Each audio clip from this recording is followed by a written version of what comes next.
And we're live. Welcome, ladies and gentlemen, to Saver Dice Storm Nights. Let me make sure that I've got all my audio muted before that starts doing all those things.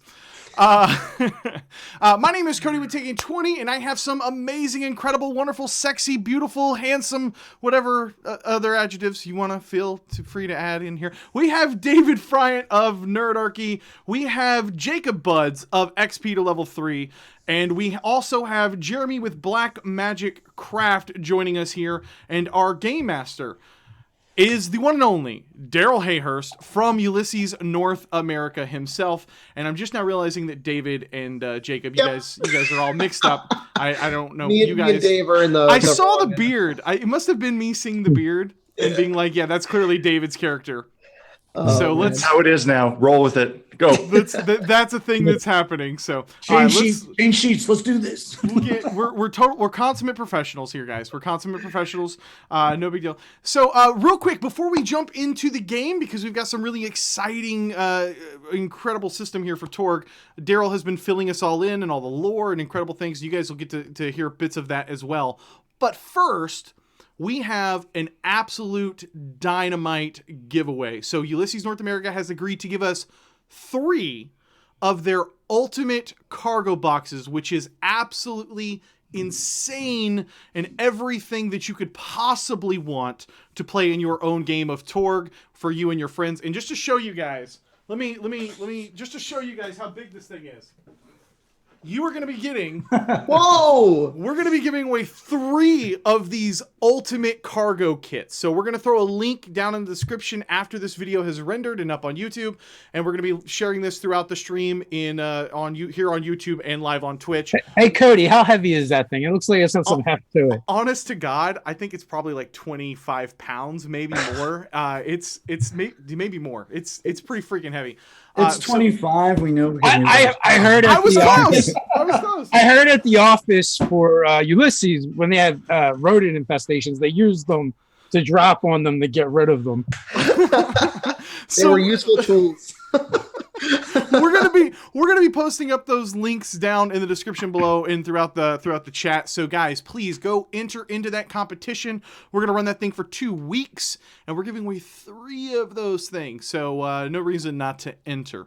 That's it on my end. So I'm gonna pass it off to the we didn't actually come up with the name, did we? Did we, Daryl? Did we come up with a moniker? No. So one of the gags in Torg is the GM is still just the GM because the head bad guy is the Gaunt Man, and GM stands for Gaunt Man. So we're gonna pass it off to the Gaunt Man. Yeah, Daryl Hayhurst. I don't know that I'm actually thin enough to count. So take it away, brother. Okay, so. For those not familiar with the setup of Torg, the idea is it's Earth. Our Earth as we know it today, well, almost. The only difference is this Earth is a little bit more of the Earth that you see in action movies. Like we like to joke that Die Hard was a documentary here. Like it happened. And about 6 months ago, this world has been invaded by other cosms, they're called, other realities. And where they land, they start eating up the real world and changing it into their world there. And so in North America, it's been taken over by lizardmen and dinosaurs. Africa has been taken over by like pulp villains. England has been taken over by a dark lord with magic and mysticism and all that. And everywhere you go, there's different things happening. You guys right now are working for an organization called the Delphi Council. And they are led by a man named Quinn Sebastian, who saw this coming, which everyone thought was completely ridiculous at the time. But then dinosaurs started stomping on New York, and they took him a little bit more seriously at that point. And he is leading an effort to try to take the real world back from where these invaders have taken it over. And when reality changes, some special people find within themselves the ability to push back on that. They are called Storm Knights. And you guys are Storm Knights. When wherever you were was invaded, you had a moment of crisis where you could either help or fight back, or go out for yourself, and you chose to help and fight back. Sure, we did. Yep. There are those who make a different choice, and you might be some of them. They tend to work for the High Lords or just themselves. But you've got the power to alter reality, and a lot of the game mechanics are around that. And that's why you're better than a normal human. You're faster, stronger, and can do things that no one else can do. Like that's part of why you are. But also these different realities, things are different there. So like the Nile Empire that took over Africa, it is literally like 1930s Pulp Fiction. And so you can do things that they can do in those. You know, they're not quite superheroes, but when you wear a mask, you're going to get extra powers and things like that. And normal people, when they go into these other worlds, they've got to follow the rules of those worlds. And again, so like the Living Land that took over North America, it's dinosaurs and it's primitive. And primitive is part of what makes it what it is. That means that modern technology does not work there. So you send soldiers into the Living Land and their guns do nothing. They rust away, and that's that.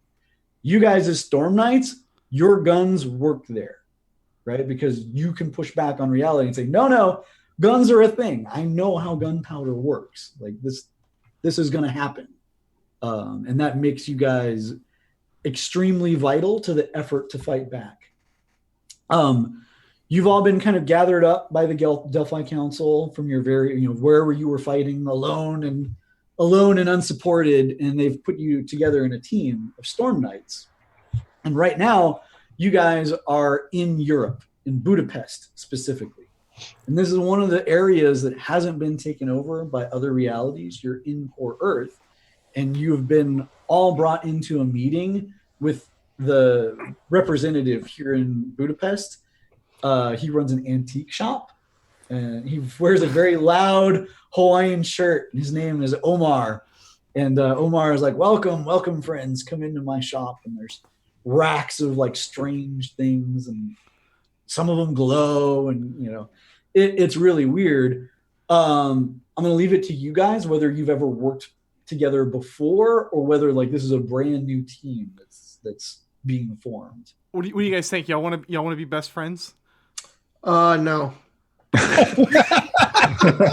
We're all friends, but Eli. Fuck that guy. Yeah. You name one character after your buddy, and suddenly he doesn't want to hang out with you anymore. All right, I see how it is. All right, fine. All right. So it's probably important to set the scene as you guys are coming in here. What are these other, some of you may know each other, but those that don't, what are they seeing the first time that you're walking in? You meet Omar. Who are you, Cody? who is Cody? I'm Cody BUDZ. I'm originally from like the West Coast, but things they got crazy, and then suddenly I could start making things happen, and now I'm here because Quinn recruited me or whatever. But dinosaurs, man, whoa! It was so freaking trippy. I'm not gonna lie. But I'm just trying to make my great grandfather, Jacob, proud, and just do something with all my new abilities or whatever. So he's kind of eager and excited to be here, and hey, let's do this. This is gonna be fun. So they're kind of just seeing a scraggly human. He's got the cool jacket on, but he's got the unkempt hair, like he's slept on it or something. A little unshaven at times. Typical Californian. And it's actually a thing, right?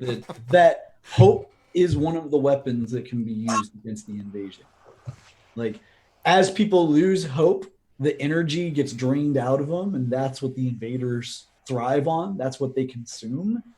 And when they are given hope, some of that energy comes back. So the fact that you're optimistic and bring that energy to people, that's actually an incredibly powerful tool when it comes to fighting back against the invaders.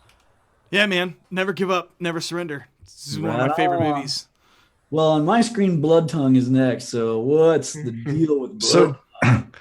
Completely out of place, this 6'7" tall, scaly creature that is doing nothing to hide it other than wearing a hood, but it's basically all exposed for the world, doesn't care, walks in, looks around, picks up something shiny.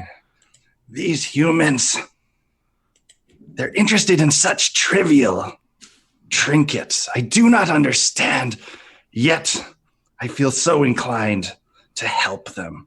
If not for them, if only to serve my God correctly. Yeah.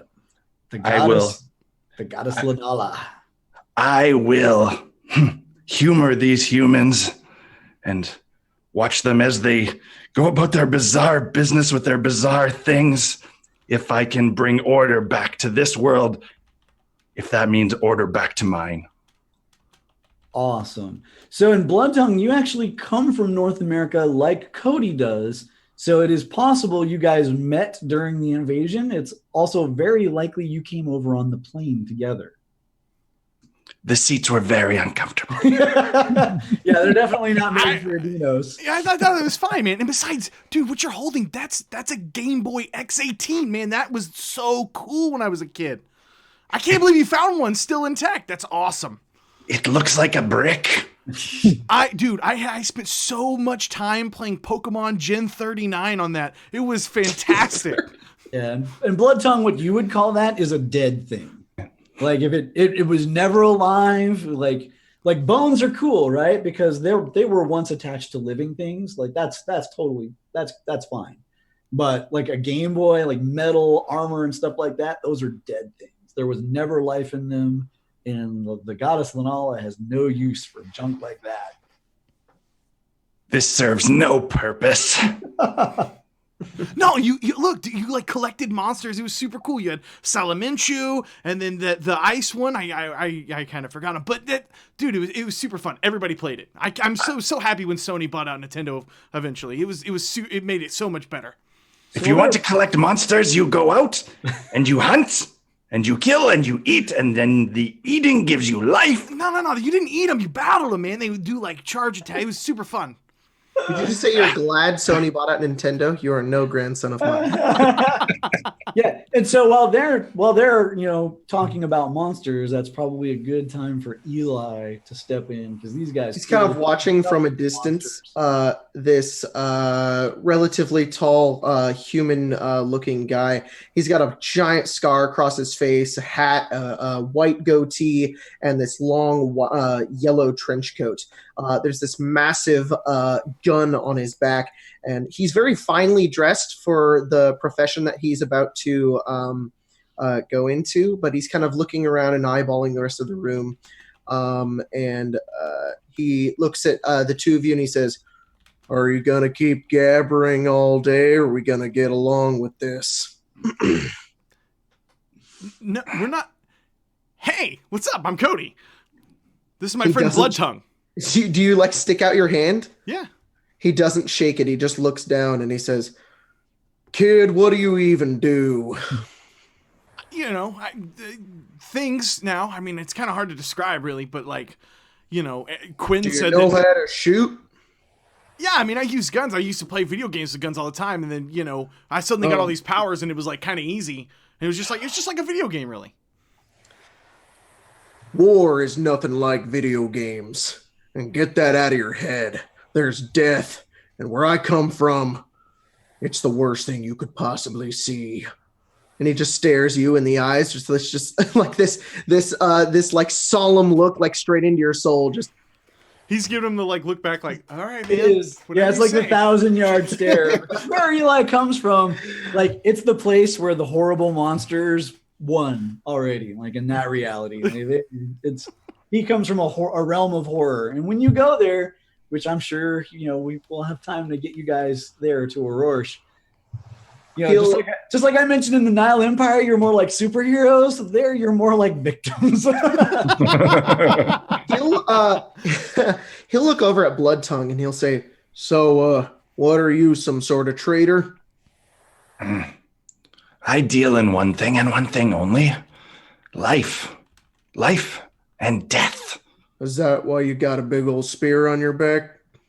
No, that's just to protect myself from the strange horrors of this world.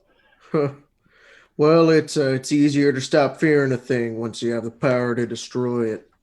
Or the ability to eat it. So, and then the fourth person that enters this conclave, he's the big dude. Let's hear a little bit about Anton. So Anton actually has to turn sideways to come through the shop door because he's got this big mechanical arm on his right side. It's replaced his arm, and on his left shoulder, he's got this huge hammer slung. So he kind of like ducks through. Comrades and my friends, that is two things, Skelly one, life and death.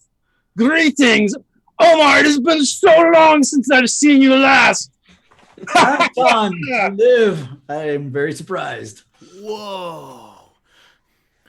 And Dude, he you're sees Cody huge. Bud standing there with his hands out for a handshake that isn't being reciprocated. Well, Anton, Omar sure comes up, and he's happy to see him. He's like shaking his hand. Well, I approach Cody and I actually slap his hand out of the way and scoop him up in a big hug. In Mother Russia, we do not shake hands, we hug, my friend. Oh my gosh. I can't breathe. And then I'll turn and hug Omar as well. Yeah. I look at Eli, smile, and move towards Blood Tongue to give him a hug because he looks a lot more compassionate and kind. Blood Tongue just kind of freezes like a lizard who's like, you can't see me. Oh man. All right. So cool. So Omar was like, all right, I'm so glad, you all come together here in my shop. The purpose for your mission, why Quinn, dispatched you here, is I have a friend back in Russia. Her name is Lydia Mirova, and she has sent me valuable information over the last 6 months since the invasion happened. I happened to know her before. I had her set up in a safe place, but I have not heard from her in many weeks, and I've become concerned that something's happened. And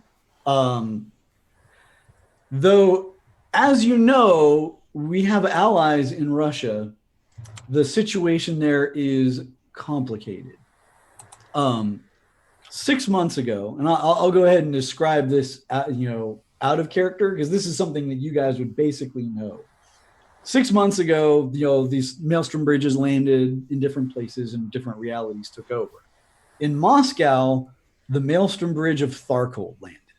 And the realm that invaded there is run by these things called techno-demons. And so they are big, winged embodiments of evil and laced with cybernetic technology, and it can be a horrible place. And that was actually in Russia, you said? That was in Russia. Okay. Yeah, that was Moscow where that bridge landed. And they flood out from there, and Anton, very likely, you were in the front lines against these things. That's going to be kind of your choice in your backstory, how that came down. But likely you had to fight the first wave of that. And their foot soldiers are enslaved humans from their world. But the techno demons themselves are very, very dangerous. And they've got magic. I mean, they're horrible. So the Prime Minister of Russia, the Wolf, in all these places where Maelstrom bridges are, either they don't want to use nuclear weapons on them, or they can't because the world around it doesn't support it. Like, A, they didn't want to nuke New York, and B, even if they wanted to, they couldn't, because you fire the nuke and it's like guns don't work there, neither do nuclear bombs. And Tharkold was one of the few places where A, the technology there supported it, and B, the leadership had the will to nuke their own people. So they drop a nuclear bomb on the Maelstrom Bridge, and it turns out that was horrible for everyone. Now that it's been done, both sides are like, okay, let us never do that again. Because what ended up happening is all of the radioactive and magically evil fallout from that has just spewed all over northern Russia and created this thing called the Blasted Land, which kind of has the properties of Tharkold, but isn't actually controlled by Tharkold. So it's not doing them any good whatsoever, and it's horrible for everyone. So everyone's like, that's terrible. And they dropped another Maelstrom Bridge like a minute later, so they didn't even lose their territory. But it killed some of the demons, and one of the ones killed was a duke. And kind of the way Tharkold works is you keep what you kill. And so the wolf, the premier, in Russia, ended up being promoted to one of the 9 major demons that runs Tharkold. And so there's sort of a detente there, where the Russian government is working with the Tharkuldu, they're called, the techno demons, and they're trying to kind of get along. It's not really working, and the Delphi Council doesn't really buy into this detente. They don't really trust the Russian government. So Omar's problem is like, hey, like, I think she's gone missing, and officially I'm supposed to talk to the Russian government to track her down. I don't want to do that. So I asked specifically for a team, and Quinn sent me you guys. So, comrade, you're a smart man. It would be very foolish to trust the leaders of Mother Russia. They've gone down a very dark path, my friend. Yeah, it's they don't. Really, Russia? I mean, is it really as cold as I think it is, or is it like cold all over, or is it? My friend, is actually colder than you think. Everywhere in this place is cold. If it's cold, then get a jacket. Right. Yeah. I mean, that's the thing we can do. Sure. Okay. Yeah, we're going to Russia. Great. All right. So Omar has actually kind of requisitioned you guys it's a Suburban, but it's one of like the heavy Suburbans like military uses. So it's going to be pretty tough. There's no armament on it or anything like that. But he's like, look, you can just get in there. He's giving you an address. It's like in southern Moscow, outside of the nuclear zone, where it's an apartment building, and she's got an apartment sort of safe house within that he wants you to go check. It's going to be a long drive, and between the borders of the different realities, storms roll. These things called reality storms. And you're going to have to cross that border, and there also might be checkpoints on both sides. And you guys do have. He gives you paperwork, like it's your sort of Delphi Council mission paperwork. It's like this is legal. Like if you show this to people, this is like your passport. It should work just fine, hopefully. He's looking at Blood Tongue, and he's like, you might be a problem. People, you're definitely not going to fit in, but hopefully you guys can talk fast, and it won't be that much of a problem. I never seem to fit in.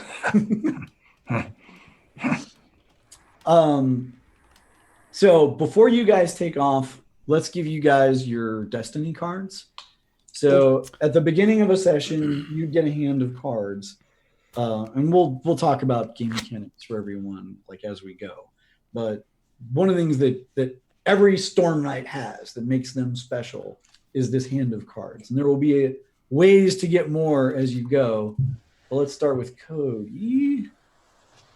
Destiny deck. We're totally ready for this, buddy. We're making this happen.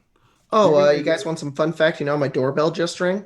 Golly, I wonder what it was. Oh, ding dong! I have the books now. Nice. Nice. So, CODY, you're going to have a drama card. You're going to have 2-second wins, which is hilarious, and a coup de grace. And so, it's you want to explain that to him? It's not coup de grace. I'm sorry, Daryl. In our Wednesday game, we had an argument how to pronounce coup de grace, and and then hilarity ensued. Okay, it wasn't really an argument. It was all of us telling CODY that he's wrong. That's not you pronounce it's coup de grace. Damn it, Google it. No. So it's a French word, And to pronounce any French word, cut off the last 5 letters in it, and that's how you say it. So pretty much coup d'etat, and you're fine. Coup d'etat. You can kind of grab. Okay, so give it to me one more time. I've got the coup de grace, and then what else was it? Second wind. You've got 2 of those. That's Okay. going to let you recover shock in combat. So if you find one, just remember you got 2 of them. And then drama is the other card you got. So as heroes, you're going to have these possibility tokens, possibility energy. Normally, you can only spend 1 to boost a roll. Drama, you can spend it like possibility to boost a roll, and it stacks with regular possibility energy. And I want to confirm, I don't have a card in here second wind, but I do have a card in here second chance. Is that the... No, it's different.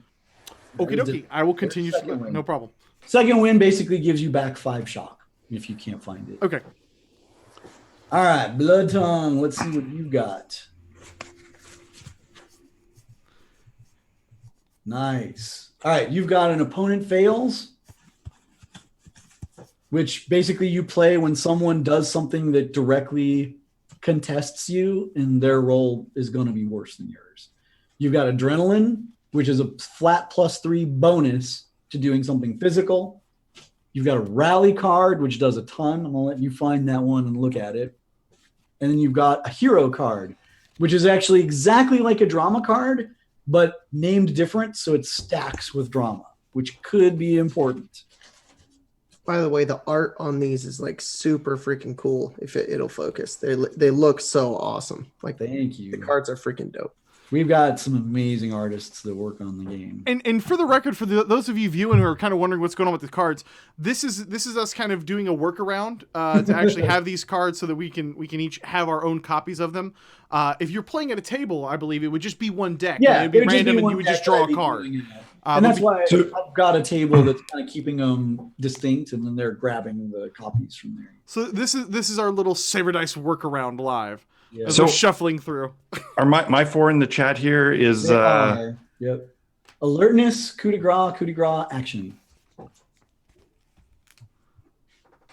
Alertness is pretty much just what it sounds like. Coup de grace, just what it sounds like. It's going to add extra damage. Oh my gosh, smell them. They smell Action so good. gives you a +3 on any test. +3 bonus. And then Anton, you get glory, second chance, leadership, alertness. Glory, second chance, leadership, alertness. Second chance is going to let you re-roll a d20 if you don't like the result. So normally in this game, if you roll a 1, that's it. It's a 1. You failed. You're done. The only thing in the game that lets you try again is second chance. Glory is special. So remember I was saying that hope is what you use to fight back against the invaders? If one of your die rolls generates a value of 60 or more, so like 20, 20, 20, it explodes up and you get 60 plus, then you've got a chance to play that glory card, and glory is going to unleash tons of possibility energy. It's going to refresh you guys, and it's even going to spread to like sort of the regular people. So we get 4, you said, or is it 3? 4. You get 4. We got glory, alertness, second chance, and what was the last one? Leadership. Oh, leadership. Leadership's awesome. Really, really good card. I'll let you find it, and if you got questions about it when we come into play, that's Perfect. All right. Now, outside of combat, you guys can play those cards anytime you want. Inside of combat, it gets a little trickier. And when we get into a fight, I'll say that. So essentially, you'll start off with access to none of them, and each round you'll gain access to 1. It goes into what's called your action pool. Once they're in your pool, you can trade them. And outside of combat, you guys can trade these cards too.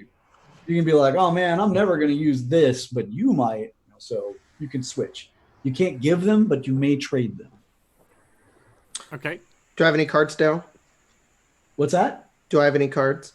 Did I not give you cards? You get no cards, Jacob. I'm sorry. None. No cards. Suck You're it. not old enough to get cards. I'm sorry. Let me give you yours. I apologize. Shut up, Dave. You Can you even got read? Can you even read the cards? Because you're so old. I got a hold of that here.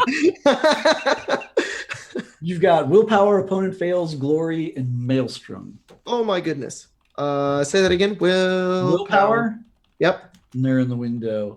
Willpower is going to add +3 to anything non-physical that you do. And that could be a very, very important card because all reality bending is based on your spirit, which willpower would boost. All right. Willpower. Opponent fails, which we just talked about. Glory, which I just talked about. Maelstrom's a special one. That's one, like, find that and set that aside. Like, Okay. we'll see if you want to use that. Willpower, opponent fails, maelstrom, And glory. and glory. Got it. Cool. No problem. All right. And then the other card that you guys get is called the Cosm card. And the Cosm card, I'm not going to give them to you yet because you're not in Tharkold. But when you cross over into Tharkold, you'll get one. And that helps reinforce the brutal, demonic reality that you're entering into. And it will have certain modifications to things. Cool. Okay. Okay. So you guys jump into your Suburbans or anything you want to do before you head out on the mission? I'll drive. Headed off. Yeah, and I was going to say, and who's driving? I'll drive. And then as he goes over to get in the front seat, I push him out of the way and I drive. No way. I'm not giving it up, old man. You I can't get in even the see back. the road. You So might and need here's, a booster here's- seat. right. Well, and here's the thing, Eli, is you're kind of used to carriages. Oh shit! I don't know how this thing works. Yeah, Go you're ahead. kind of like you're like there, and you're like, I'm pretty sure I could do this, but Take it away, youngin. Where's the horse? right, Where's a horse? How do you move this toaster? right.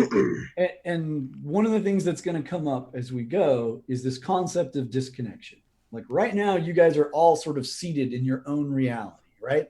Like Eli comes from Aurora, and he uses weapons kind of from the mid 1800s because that's what he's used to. If he picks up a modern machine gun, they're dissonant to him.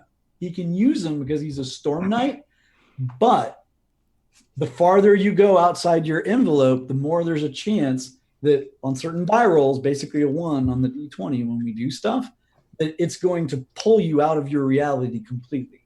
And it's called disconnection. And while you're disconnected, you cannot affect reality until you reconnect. The big thing about that is you can't spend your possibilities to boost rolls.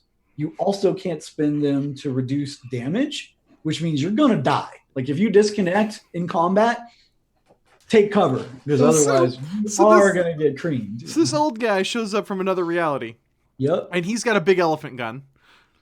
And we hand him like a rocket launcher, and then he Yep. just dies from holding it. He could. Yeah. He might work just fine, but it could also like just pull him out of it. He doesn't die. That would But- be amazing. Like it sort of snaps him out of it. And it's the same thing with Blood Tongue, right? He's got a very low technology because he's this lizard man that's used to spears and stuff. Like you could try to use a machine gun. You'll be pretty terrible at This it. spear is excellent technology. What are you talking about? Exactly. Yeah, but yeah, you kind of want to lean into your own stuff. So Yeah, I have a Glock. A Glock. It's gonna do so much more than that spear. Speaking of which, before getting in the car, Bloodtongue looks around and he asks Omar if there's anything he could wear to help him with the cold and to blend in on the journey as well. He's looking for a coat and a Russian hat. Okay, so what we're doing is we're requisitioning. So I'm going to have you make a persuasion test to see what you can get out of him. So this will be our first test. Hooray! That is based on charisma plus any persuasion adds. If you don't have a persuasion skill, which I don't think you I do not, unless I can intimidate it out of him. That means you're starting at your charisma. And because you're an Adinos, you're an outsider, you're going to be -4 to this. Now, Omar's cool, so I'm going to give you a bonus of like +2. So what's your charisma? 6. So So I get 8. 4 is where you're. Oh, 4, yeah. 8 -4 because you're an Yeah. outsider. So 4 is what you're starting at. All right. Roll your bonus, and 10. Well, actually, so coats are pretty easy. You only need a 6 to get like a coat. Oh no, I think, did we lose Daryl? All right, guys. So, anyways, while we're hanging out and waiting for Daryl, Bro. Did he find the coats? Tune in next week to find out. this riveting. Oh my god. Oh man, that's I guess awesome. now is a good time to talk a little bit. So down in the description box below and all that stuff, you guys will find. Go subscribe to all these people. Jacob's channel is hilarious. Dave's channel is very wise. I guess that's how I would classify it. It's wise. My channel is wise, controversial, and then we have Jeremy, who will teach you how to make a bunch of really cool shit on his channel. So go subscribe to those. And also enter into the giveaway. We got links coming around for that giveaway. That giveaway looks like this. And I know that the overlays are messed up at the moment, but we're experiencing a little bit of technical difficulties that will get ironed out. Oh man. It would appear our GM's internet has failed completely. It has So exploded. as he reboots up, we'll so guys, should we play shenanigans now and not tell him about our shenanigans? What do you mean playing Let's shenanigans? play some shenanigans. Never mind. Oh. That He's never happened. returned. And I'm Sorry, everyone. So Almost. I was kind of like gagging on reality storms. I've actually got a thunderstorm happening right here, right now, and I just had lightning blow out my connection. Oh Did it my really? gosh, that's crazy. All That's wicked. right, let's see. Am I back in the fantasy grounds? yeah, you're all good All to right, go. Daryl, you are the not Daryl. Jeremy is now the DM. Dave, you are now the Blood Tongue. Yes. You get all messed up. I'm sorry. No big deal, man. It happens. Look, there is Stupid no weather. streamer that exists that everything goes perfect all the time. Internet happens. All right, so I think we were at the point where Jeremy is trying to find out Yes, if he can get a coat. Yeah, so trying to make a roll here. I don't know if something dropped. Yeah, he's trying to get a playing, coat, and its but- numbers only. Might have to reconnect to the. Yeah, once Daryl gets loaded back in, we'll join back in the game. Do you have a dice on you, Jeremy? Yeah. I mean, I can roll the old-fashioned way. Yeah, roll the old-fashioned way, man. Yeah. Oh, so it's a 5, which means on the bonus chart that's a -4, right? Yeah. So what was my thing? I had 4 to work with. Yeah, you have So I'm at 4 0. -4. You're at 0. You need 0. You need a 6 to get this coat. Now you got a couple options here, right? Somebody at least has a second chance card out there. They could trade you if you got it, great, or they could trade you for it, and you might roll better. You can also spend one of your possibilities. Possibility, you've got 3 to start with. If you spend one, that lets you add another D20 to that roll, and you use the new number. And the great thing is, if you roll crappy, it bottoms out. The least you can get is adding 10 to it. Okay, so if I spend a token, Yep. it's a minimum 10. Yep. So you're going to do that. I'll do that, but I Okay. still roll, right, to see if it's You better than a 10. Still roll. Yeah. And tell me what you get. And it adds Okay. add to the original. Well, it's a lot better than a 10. It's an 11. Nice. So that's a total of 16, right? Because it adds to your old 5. Oh, it adds. Okay, They add up, right? So that's a add the bonus dice, of bonus 3? add. Yep. So add 3 to your 4. so I got 7. 7. You got it. Oh Yeah. my. That's incredible. Goes back in the back room and is like, when you're using possibilities, this is you kind of nudging reality, right? And in most realities, he doesn't have jack that would fit you. Like, he wants to give you a coat and a hat, but there's just nothing that he's got that would work.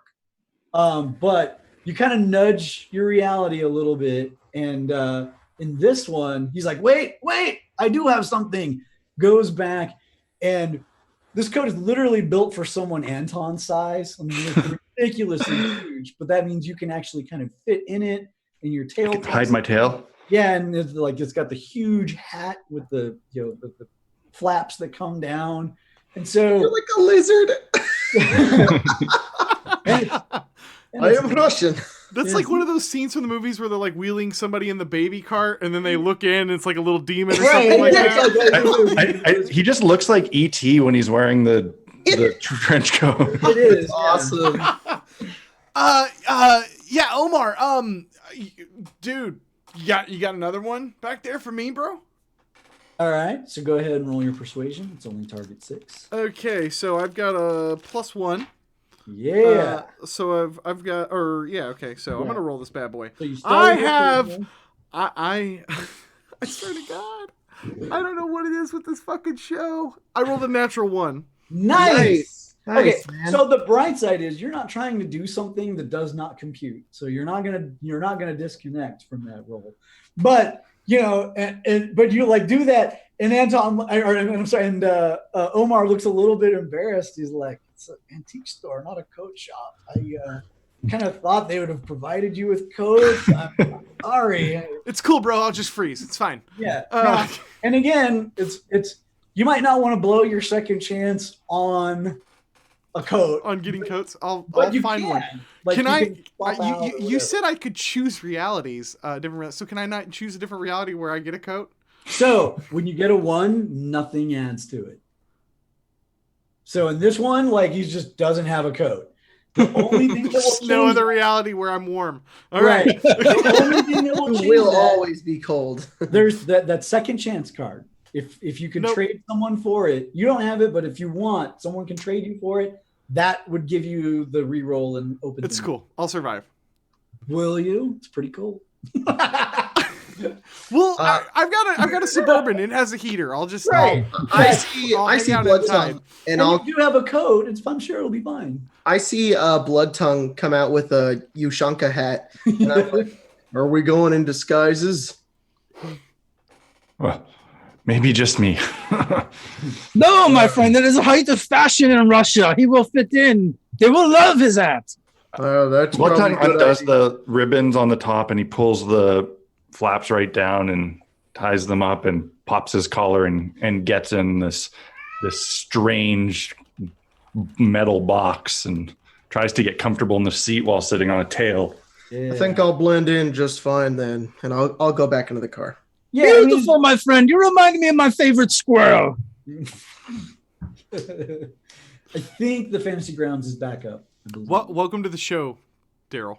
Yeah, This yeah. is buckle up, buddy. Yeah, that's good. That's good. Yeah, I've been attempting to connect to it, and I'm like, no, I can't. Episode 1. Can they get a coat? Oh man, we got no coats. I don't- Coattails. Yeah. So let's hop in the SUV. I'm gonna totally drive because All right. he's old. He needs his Warhammer or whatever Right. he's got on him. And the best part is like it's got the GPS in it, and it's taking you like on the route, like up, past the borders, sort of into that no man's land. And there's a guard post on our side of it, and you can tell when you're getting close to the border because there are these rolling storm clouds, and it's not like a storm that moves anywhere. It just is in place, just like dark clouds rolling, and sometimes it's like blue lightning and sometimes it's red lightning. Sometimes it shoots out your internet. Yeah, it does. So one of the realms is called the Cyber Papacy, and it's got this thing called GodNet, inside it. And we like to joke whenever we have computer issues, like that's GodNet. It's happening. That's awesome. So so you guys are within sight of this storm, and there's like the a little check post, and there's a guy with a rifle kind of like holding out his hand like stop, hold. Whoa, yeah, no problem. And he's coming up to you, and he's like, hey, you shouldn't go that way. There's the reality storm. It's very dangerous. You'll just die. Normal people do tend to lose their energy and get reduced to what ifs in those storms, but you guys are storm knights. You'll be okay. But he doesn't know that, so you're gonna have to kind of assure him a little bit. Comrade, we are storm knights. We will be fine. Yeah, man, have a little hope. It'll all work out. So what's gonna happen? We'll do a group check on this one for persuade. Right. Who's helping? Who's gonna take the lead and who's gonna help? Is I'm gonna help by showing off my gun. I'm persuasive. I would prefer not to intimidate. Yeah. Okay. Although apparently I'm also equally as intimidating. So perhaps maybe that's great. Yeah. So Cody's taking the lead. I'll Blood persuade. Tongue, Eli, and Anton are kind of helping out. Yep. So you guys have got a choice. You can just be like, we're giving +1 straight. Or you can roll for it, which you might I'll do roll. better or you might do worse. I'll roll, and I can't open Fantasy Ground, so I'm Yeah, going to just- physically roll. Yeah, go for it. These dice are so dope. Oh my god. They're I so got a 2. No camera does those dice justice. Oh! And- all right. And what check is this that we're rolling? This is persuade that you're Persuasion. using. So I rolled a 15. So does that Nice. 2 add to it? Oh, from the chart. So what it does, what was your, and here's how when you guys are helping, target 10 to smooth things over. Cody, I see is gonna roll great, so hold on to that, Cody. For everyone else, when you're assisting, you can either be like, F it, I just give +1. Or when you roll, if you make the 10, you add +1. If you don't make the 10, nothing. Okay, since this is a charisma check and this is not my jam, I'm just giving him the +1. Good call. And like what that looks like is they're looking in and they like see the lizard face like peeking out of the hat. And he's like, oh, yeah, okay, this is a different thing. If you make it if you make the 15 or higher, you're gonna get +2 to Cody's test. 20 or better, +3. And remember, it's not the die roll; it's the bonus added to your persuasion. So that's going to give me a don't +7 to my persuasion. And my Yeah. persuasion is already a 9. Okay, so And then plus whomever is helping. I don't have persuasion, but I did roll a 19, which is a 6. so adds to your charisma. Which is a 5. Yeah, you're not a nice guy, Mm-mm. right? But you made the 10, so you're +1. So +2 from Anton, +1 from Eli, +1 from me. So, That gives you a 20, right? Oh, that's great. So this guy is like, oh, you're Delphi Council Storm Knights. Wow. Do you like? He's literally like, can I have your autograph? yes, listen, by the way, I really need a coat. Can I have your coat? He actually gives you his coat. Yes. He does. He like takes it off right there, and is like, for the effort, absolutely, yeah. Coat successful. That's Coat's incredible. successful. Yeah. So, but yeah, he's like in awe of you guys. He's like, oh yeah, I mean that's great. And he's like, wait, and he like runs to the guard tower, and he comes back out with like a letter, and is like, if you get a chance, could you mail this inside Russia? Like I have family there, and there's no regular mail. If you could drop this off there, man, I'd so appreciate it. Yeah, sure, man, no problem. Thank you.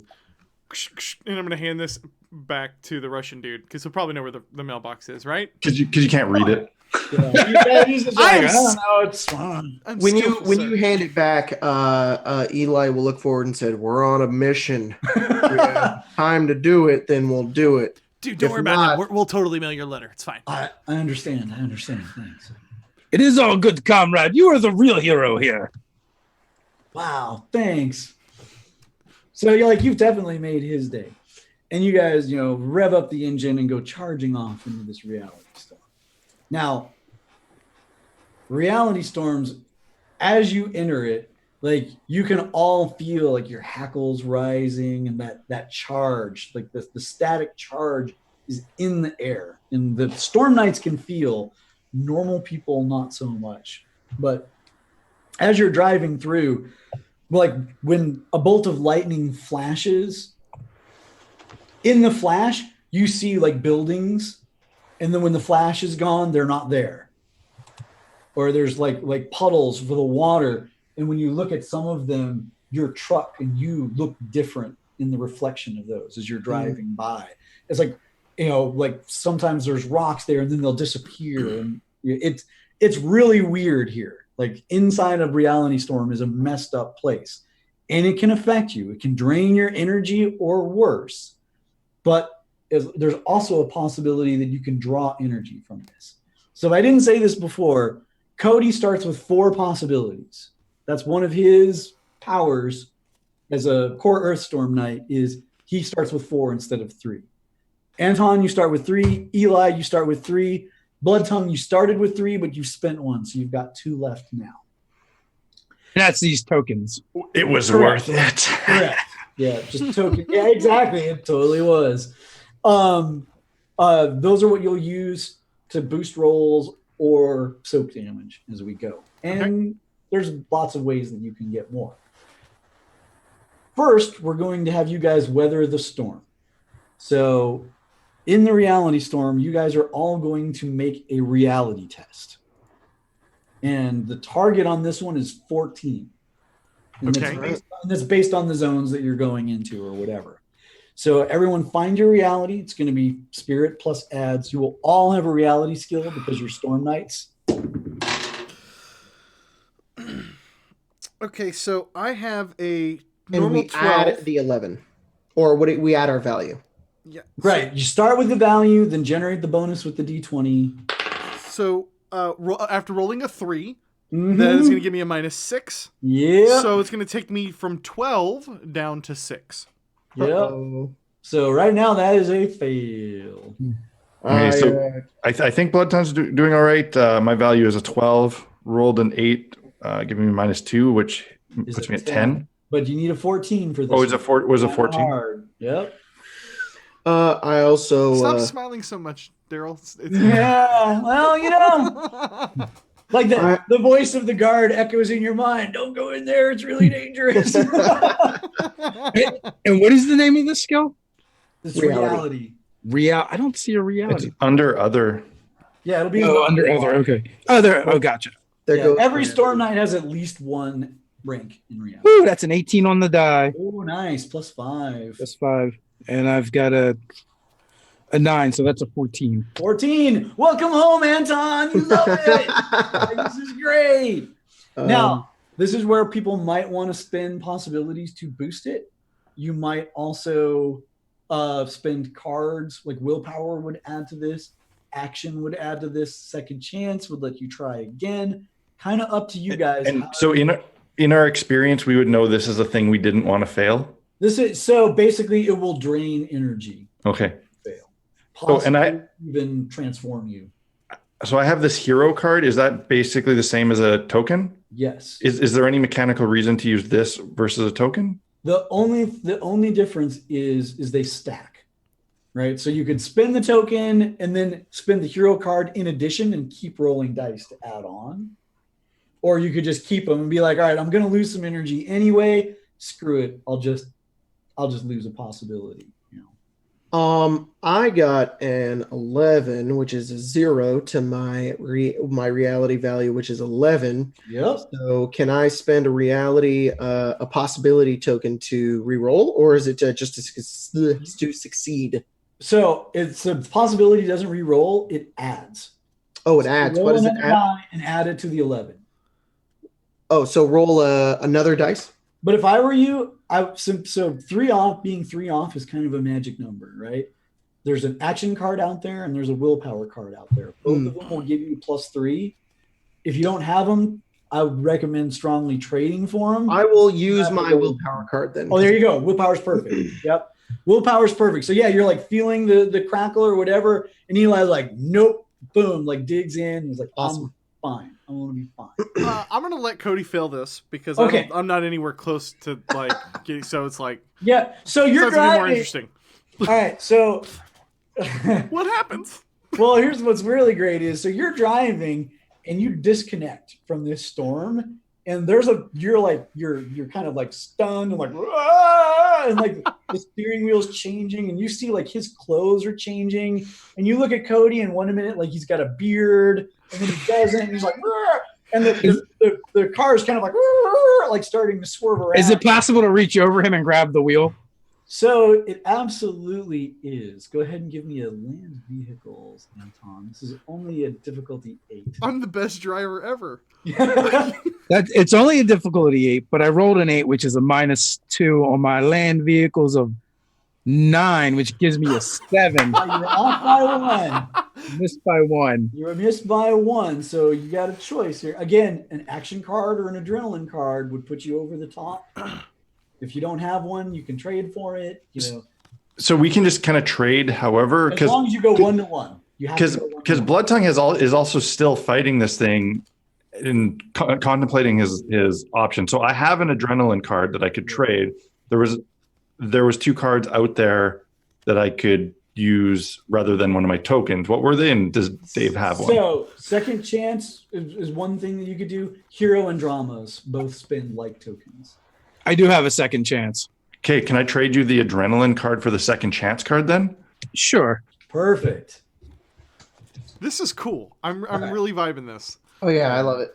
And so you play the adrenaline, boom, and yeah, like that adrenaline starts hits, and Anton's like, bah! Reaches forward and grabs the wheel and keeps you guys, like on the road. There's no spin out. You don't damage the vehicle, which would be great.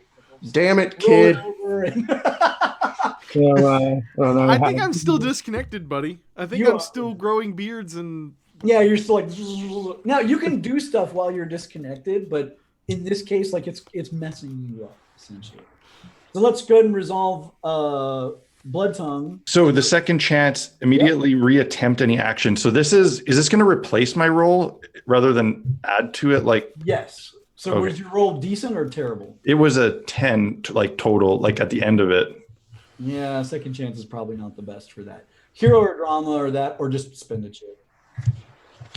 And since you're not driving, really, the result of failure is you're just going to lose a token. So if you want to stop that, great. If it costs you a token to do it, then just disconnect and we'll reconnect later. I think, he's going to spend it just to do it, spend the token. So I'll roll again. So yeah, that one is a 15 on that die roll. So 25 is your total. Or you roll. You had I rolled an 8 and I rolled a 15. So, so 23.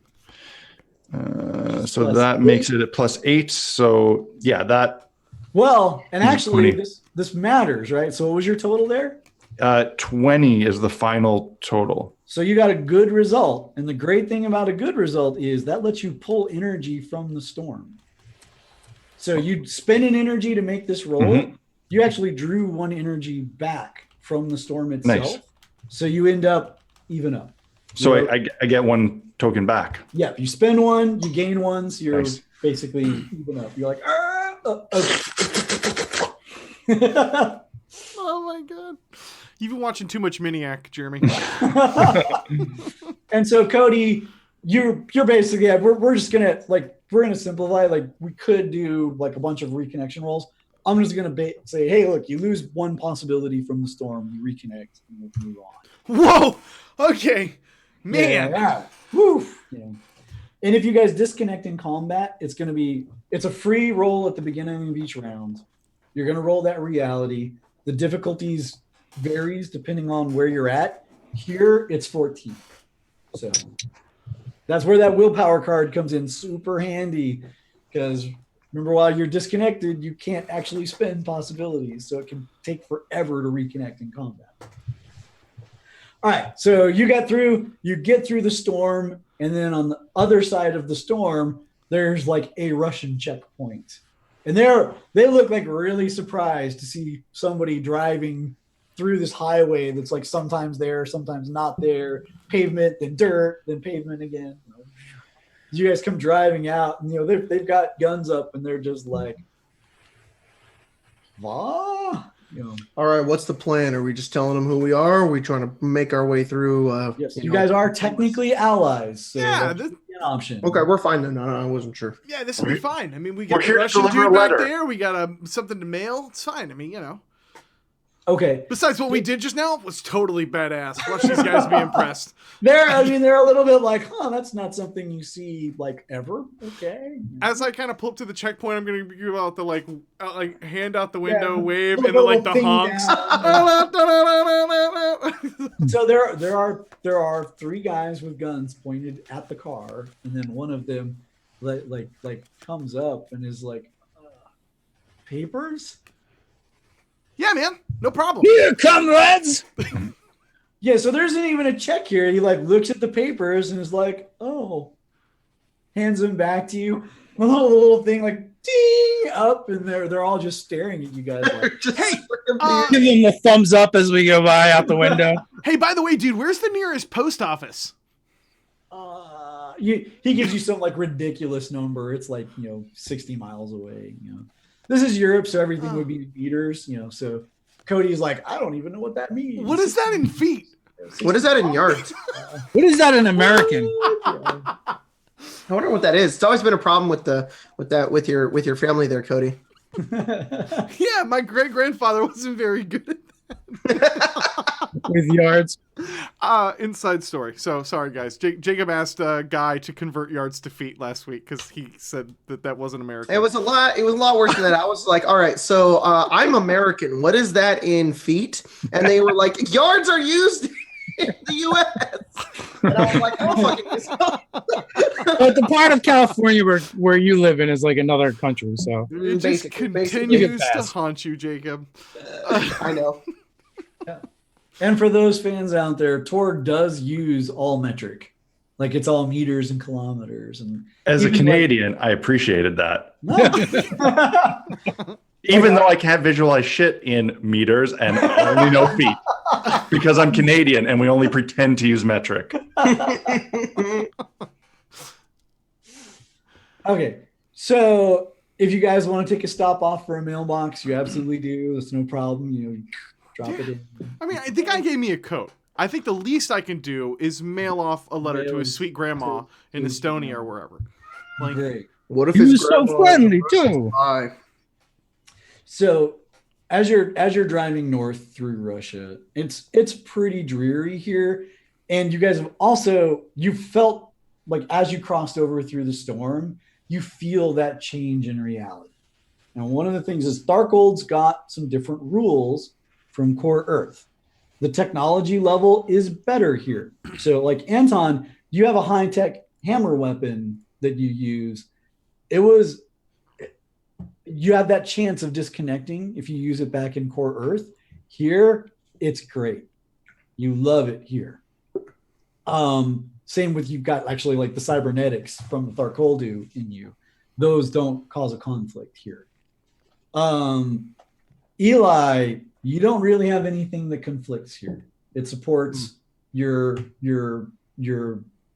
anything kind of alchemical and magical because there's good magic here, which includes your gun and the special shells for it. So you're all right.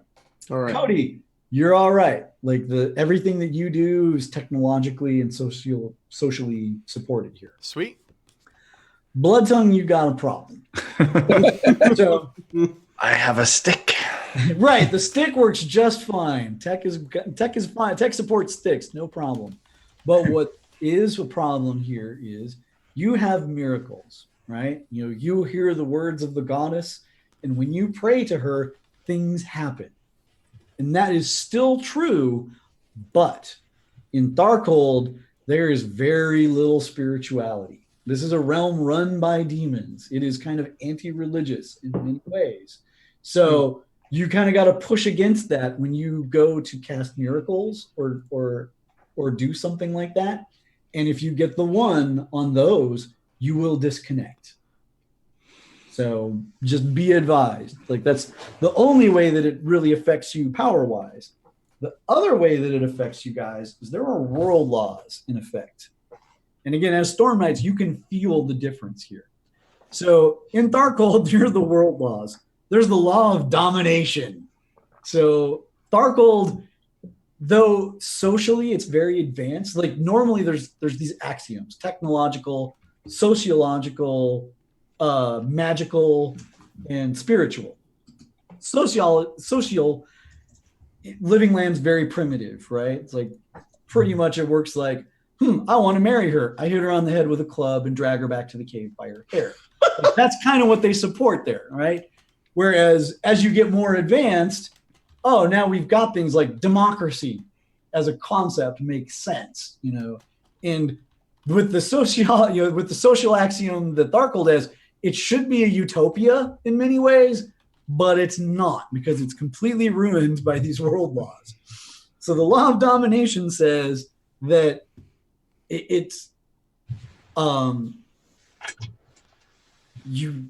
strong thrive and everyone else has to kind of fall in line. So intimidation, if you like intimidate people here, the first time you do it in an act, you're actually going to get extra mechanical benefits. If you do it successfully, you'll essentially get drama cards like out of combat. And in combat, there are times where intimidation is called approved, and we'll get into that when we get into a fight. When you do intimidation, when it's approved, it works really, really well. So you can do things like, nope, I rip off that guy's head and then intimidate his subordinates and hold it up in front of them, say, now you all work for me. And that kind of works here. They just go, okay, yes, that is how Tharkold is. You have the law of ferocity. So like, yeah, everyone here, there's a little bit of rabid dog in everyone here. Like even like normal people on the streets, they're very ferocious, and kindness does not compute here. It is essentially unheard of. And then the worst one, this is what the demons love. It's the law of pain. And the law of pain says you actually feel good when you hurt things here. So if you do wounds to an enemy, you're going to recover shock. Wow. For doing that. Is that all of us? That's Okay. all of you. That's everyone here. Like that is a law of the world. Oh, And no. So And like the what's- granny on the street beats the kid for shoplifting, and she's like energized. She is. She is. And in fact, one of like the tricks that the techno demons will do is sometimes they'll kill their own guys to get back shock to keep themselves in the fight longer, because the law of pain says that works. It totally is fine. Oh my gosh. So Okay. yeah, Tharkold's Oh, a boy. rough place. This is not. Hashtag understatement. Yeah, it's not happy times. There's as it's kind of moving through our minds, you just see Eli give this foreshadowing glance up at Cody and then back down to his gun, and then he just looks forward. Hey, Mother Russia, up, isn't man? everything great? It's gotten a little worse. Yeah, it's right. You're like, it wasn't that much different before. and because of this, like it's dreary. Like as you guys are headed north and a little bit west, you know, and then you kind of are going through the smaller cities, and they've got that dreary industrial look that Anton has come to expect from things. And it's a drive, but you guys get to the outskirts of Moscow, which is where the address that you were given in your GPS is leading to. Man, this thing works great out here. Like no problems at all. It does, right? Like it didn't work at all in the reality storm, but it actually worked fine before, and it works fine after. But you know for a fact, back where you come from, Cody, it would not work. Like be like, we're in the living land, GPS. Pfft, okay. I We mean, drive towards the sun or away. And like you that's know, kind of all we got. minus all the techno demons, I could totally hang out here. This is cool. Of course, Comrade works here. We're not a bunch of savages. Yeah, well, you know, lucky you. Are you sure? Yeah. It's like, I don't know, I feel pretty savage here. Mhm. Why do you keep So- looking at me like that, Eli? What's up? I got something in my teeth? No, just a funny feeling. So, yeah, and that funny feeling, as it turns out, like translates to something. As you guys pull up to it's basically, it looks like a cement brick, but it's an apartment building. You know, it's that housing that they build there that's super functional, but just ugly as sin. And there's graffiti on the outside, but you also notice all the windows are boarded up, the door is boarded over, and there's actually tape like all the way around it that basically, like Anton, you know, can read Russian and be like, this says stay out. Like it's not really police tape, but it is warning everyone not to go inside. You know you're going in the right direction when everybody's telling you to stop. Yeah. Sure. It'll be fine, my friends. We just got to remove some of this tape. Which is very easy. There's no, you just like Walk through it. walk through it. Yep. Like you gotta like kind of pull at the door to pry it off. And you know, there's no power inside this building. It is dark and it smells of death inside. This is basically a 5-story building, and that they're apartments. And you know, her apartment is on the 3rd floor. It's basically like room 4. So Blood Tongue is, as he kind of looks at the building, he is kind of feeling really unsettled by the size of such an inanimate object, and he can think nothing but like this is a dead place. And as soon as he kind of gets that smell of death from inside the building, it kind of revitalizes him a little bit, knowing where there's death, there's life, and he takes some comfort in it and actually feels inclined to go in rather than stay out in this concrete jungle. You know what? That's super awesome, and I'm going to award you a possibility for that. Hey. Noted. You got 3. I'll ready my gun, and I will follow Blood Tongue. Oh, okay. Is that? Oh, I guess it's yeah. I got okay. Cool. And then he's gonna kind of see Eli. Guns, yeah, guns. All right, yeah. Let's do this. All right. After you, right? I mean, yeah, after you. You can read, right? Go ahead. Yeah. So you guys are kind of moving through the halls. Do you guys want to move quietly, or are you just kind of just tromping? Yeah, I'm being quiet. I think, yeah. If nobody else is being quiet, I'm going to tell them to be quiet. Oh, right, yeah. So what I like to do for group stealth is we're going to start, like, whoever has the worst stealth score, they're going to go ahead and roll it, and then everyone else can assist if you want. So it's just stealth, right? Yep. Stealth, if you don't have it, is going to be dexterity based. All right, I will be I'm really good at that, guys. doing dexterity. All right, here we go. Okay, well, who has the worst one off who has- the yeah, paper? who's the worst one? Haven't. I've got 8 dexterity. I'm I have 10. an 8 dexterity. I have a 9 dexterity. I have a 10 because I actually have the skill of stealth. Right. So you're good, and everyone else, like 8's basically your worst. So pick one of the 8's to be the lead. Dave, you And want everyone else, just like our other cooperative roll, you can just do like straight plus. I will be the lead. Absolutely. And Bloodhound looks at his big clonking boots and gives them a bit of a grimace. I rolled. You'll appreciate this, Cody and Jacob. I rolled a 4. Oh, that's Saber Dice 4. Oh, man. I'll take the blame for this one as I like reach down to my sneakers and I squeeze the tongues a couple times. Pumping them up. But what did it do so far? And literally, like somebody like trips on someone, you hear this crackle or whatever, and you're like, sorry. So yes, comrades, we will be stealthy and quiet. I've got this. Shut up. Are we all rolling, Daryl? No, pretty much just the lead rolls. Okay. Like I was gonna do. No, he blew it. I didn't know if we No were need going to to roll. aid him or whatever is what he said, Yeah. so that's why I was confused. Yeah. Well, let's go ahead and just treat that as a fail and move forward. I have So- your weapons ready. So you're moving none too quietly until you get to room 4 on the 3rd floor. You know, there's these concrete pillbox stairs that go up. The doors is closed and locked like most of them. You could lockpick it. It's not that hard to just shove it open either.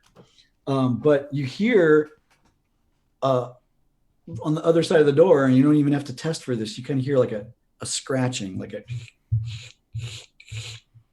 at the door. But did our friend Omar say that she had cats or not? Be quiet. We might have some trouble on the other side of this. Or maybe it's just a cat. Why you I'll gotta be walk- so angry all the time? I'll walk over to the door. I'll have my gun out, and I'll try to push up against it to see if it'll budge. Ooh. Yeah, so it's not budging. It's closed and locked. Okay, then I'll take my shoulder and I'll kind of back up and I want to like shove in the door. Absolutely. So there's no test needed. Bam! All The right. door shoves open, and what you see inside, there are several burned corpses. Looks like 2 or 3. Like this is what you get like in a flash moment, right? Like you see these kind of burned corpses, and one of them is actually like clawing at the door as you push it back.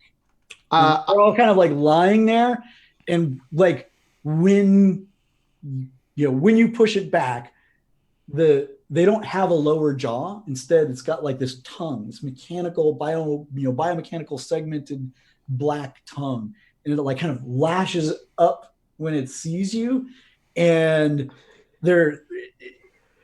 it's like not even from a vocal cord. It's like, ah, from those. And you start hearing that sound echoing from other rooms in this building. I immediately fire once I see it. Yep. So yeah, you're gonna boom, go into that. Yep. As that happens, everyone's gonna have to make a fear test really quickly. So do I need to make one? Yes, everyone's gonna have to make one. Fear, it's based on spirit. If you've got willpower, that adds, but if not, it's just spirit. And this is only target 10. Oh shit. Damn it. Oh, I have that's really not good terrible. willpower. I know. I don't know. That is a 1, 2, 3, 4, 5. That's a 5. I rolled a 10. Yeah. Oh, so 10 explodes. Do I roll another d20? You do. You roll an add. Oh, okay. Add them together. Correct. Okay, that's much better because I'm like, that's worse. So, all right. So my 10 goes to an 18, which is a plus 5. So it's absolutely perfect. Okay, so I have 9 spirit, and that's Yep. it. That's all I see. Yep. And I rolled an 11, so that's a nothing. Right now, you're off by 1. So if I spend a possibility, that adds to it, yes? It will. And I'll warn you guys. So on a fear test, if you fail it, basically when combat starts, you're going to start off with a penalty, but it goes away after the first round. So like it just caught you by surprise and you're like, oh crap, crazy corpse things. Blah. Right. And totally up to you. It's great to not have the penalty, but it's not.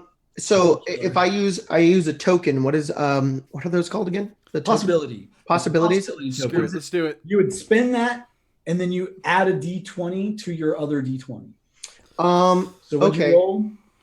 I'm at a 5. Right, but what did you roll? I rolled a 3. Yeah. So you would roll another d20 and you'd add it to the 3. And if it's less than 10, it counts as 10. All right. So the worst you'll get is a 13. I'm going to go with it because I feel like Eli would definitely not be afraid of these things. Damn right. And maybe you really will be. That's an 18. So nice. 18 So 3. 21. That's plus my 11. So that's plus 8. But so it's a 19. So I don't think I'm afraid. You love it. I got the negative number, so 0. So I got nothing. Yeah. So just note you're what's in the game calls very stymied. So until the end of your next action, you're gonna have a -4 on your tests. You're just like, whoa, crap! They didn't tell me about those things. You know, I don't know what that is. And you said it was a 10 to pat, like, yeah, as long as you so Blood Tongue is kind of off put by it, but I ended up with a 12, so he kind of he's like, yeah, right. Just like I said, dead things. He's a little bit bothered by he's not bothered at all by the corpses or the burning, but the tongue makes him a little unsettled. Yep, absolutely. Okay, great. Now we go on to, so I'm going to give you guys one chance before we go on to combat time. Remember, when we go into combat time, you can't use your cards. Okay. Not at first. Like after you act, then you'll be able to add one to your action pool and it's essentially live to be used. Does anybody want to play any cards now before we go on to combat time? No. No, I don't think anyone are even appropriate for Glory is. I only have opponent fails in glory, so there's nothing I can really do there. Glory, right. If I roll absurdly, yeah, glory triggers. Glory triggers when you roll absurdly, so you essentially can't play it. There is one card that I think 2 different people have, but I'm like, I just wanted to give a chance. But all right, cool. So, I'm going to draw. How initiative works in Torg is I draw a drama card. I'll display it to you guys. This is Look Out, which is kind of appropriate. Now, this is a standard scene. It's not dramatic or whatever. And you know, when I showed it, there's a top line and a bottom line. On a standard scene, one thing happens. On a dramatic scene, something else. On the standard scene, heroes are going to go first, which is great. You're going to get to shoot the thing before it does anything. Gotcha. And then the villains go. But the heroes have what's called a surge. And a surge is when you're carrying something or have something that isn't supported by this reality, you got to test to be okay. I think the only person that could be in trouble is Blood Tongue, but none of your stuff requires miraculous energy to exist. You're not wearing what's his armor say? It's just like root armor, like the reeded. Oh no, yeah. Right, that actually does kind of it require some miraculous energy to not just freeze in place. So you got to roll me a d20, and on a 1 you'll disconnect, but otherwise you're fine. Uh-oh. All right, 17. You're fine. Nice, Yeah. nice. So like this, like there's a little bit of pushback from reality there, and like everyone else is mostly fine. Like where this would normally happen is in almost anywhere else. Anton would have to be rolling this because he's got cybernetics that do not compute in most places. Stuff like that. It's built in. So that happens. Now you guys get to act. So most of the other places are nothing but cyberbullies. Gotcha. Okay. So good guys can act in any order that they want. So you'll do your action, which can you can draw weapons and move around basically. I'm kind of like right there, so I was gonna take a shot at it. Absolutely. All right. I'm gonna fire at this thing. So I need to make an attack roll. Yep. All right. Going for its dodge. Where is my Slayer's gun? That what is Axiom? So the axiom is how much technology you need. So again, here the technology supports it just fine. If you were in the living land, that's how I would know. Like, oh man, we don't do guns here. That's not a thing. Gotcha. So I'm using my fire combat. Yep. Cool. Against that's a 10. So that explodes. Awesome. So do I just add my next roll to the 10? Correct. So 19. That's 6 plus 12, so that's an 18. You're on That's fire, an 18. buddy. So, Awesome. and the great thing is, you only need an 8 to hit it, right? Like it's on the ground. Is this desiccated corpse? Its dodge is only 8, so you're like, whoa, kablam! So you didn't call a special bullet. We're going to assume it's your standard bullet. Just regular. So strength plus 1, which is 9. This is your gun, though, right? Oh no, Slayer's. That's 14. 14. Right. So you start at 14 damage, and remember, you need an 8 to hit, 13 for the good hit, 18 for the outstanding hit. You got the outstanding, so it does 14 damage, and you're going to add 2 bonus dice. Oh Those my are gosh. 6s. So 2d6. Yep. Get the infinity symbol. Let me know. I got the infinity symbol. Yeah. So 8 that's infinity 5 plus add another die. Oh my gosh. So 7. And I rolled a 1 on my other one, so 8. So 8. So 14 damage plus 8 damage. You do a total of 22 damage. Oh my god. All right. So you're like, wow, blam. So, and you just tag this thing right in the tongue. It's tough. It's actually pretty tough, but it turns out a bullet in the tongue is going to do the job quite nicely. If you'd done equal to its toughness, it would do shock. And I will warn you guys, these are like undead mechanical constructs. They don't take shock, so it would have bounced it. Cool. So you've got to do more to actually wound it. You did more. Bam! Sparks flies. His tongue flies into pieces. There are 2 things left in this room. All right. So that one's done.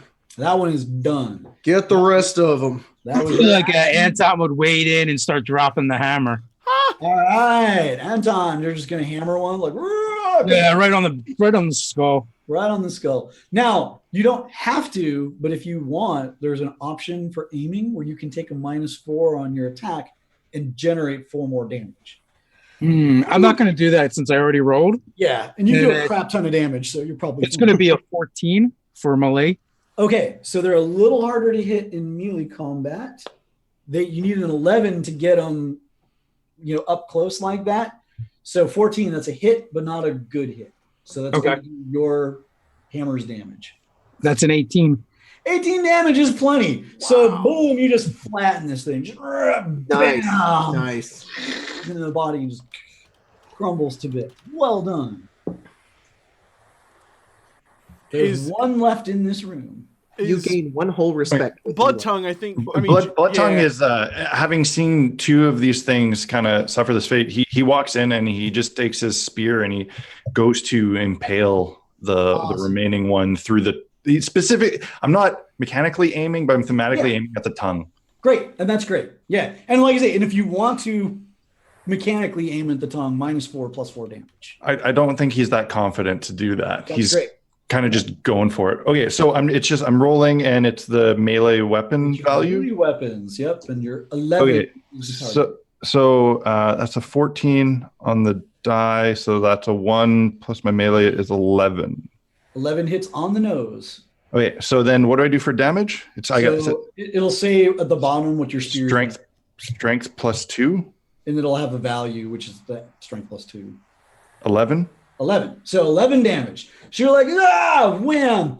And you've hit plenty of bodies with your spear. And you know, like, and your spear goes right through. And you know, like, oh, this thing is toughness 11.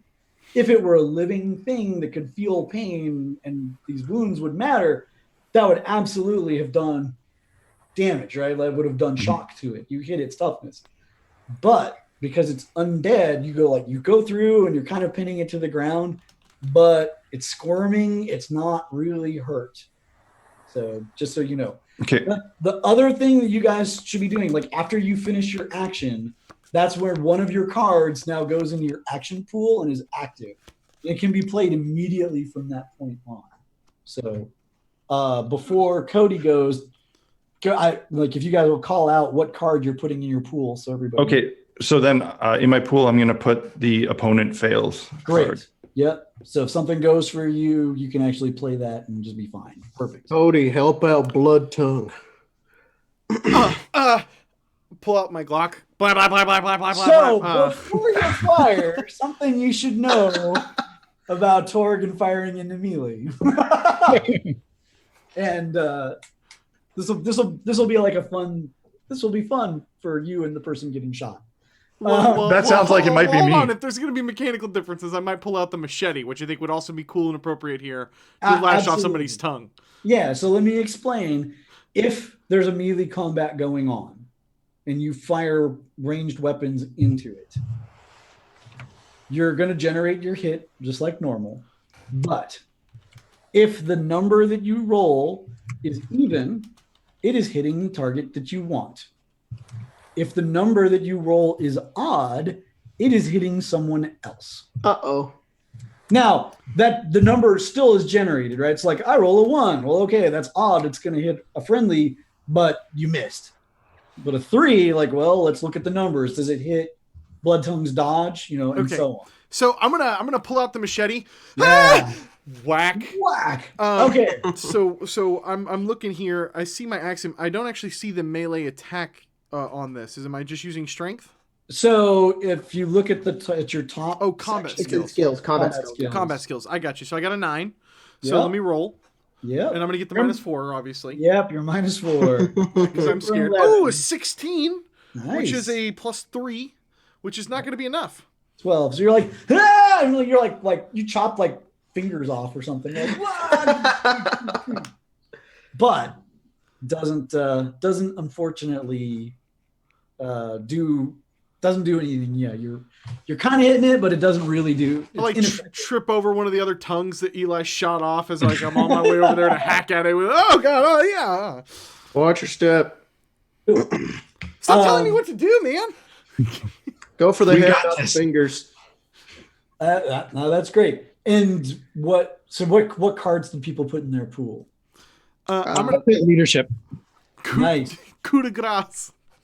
Nice. And if you'd hit, well, if you hit, you can do that. You'll also be able to trade that if someone's just short. So I'll put opponent fails. I don't know if I'll use it though. So we got 2 opponent fails out. We've got a coup de grace and a leadership.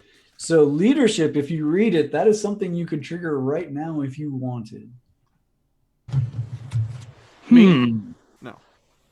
Basically, what leadership does, Anton starts barking out orders, and he can essentially take 2 cards from his hand, give it to anyone else in their action pool, and then Yeah. So okay. Well, it wouldn't be very useful for what I have. So none of mine are particularly useful. What have you got? I've got alertness. Uh-huh. And I've got glory.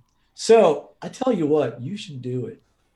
Go ahead and give somebody alertness and somebody glory, because it doesn't hurt to have glory up and ready, because they can trade with it.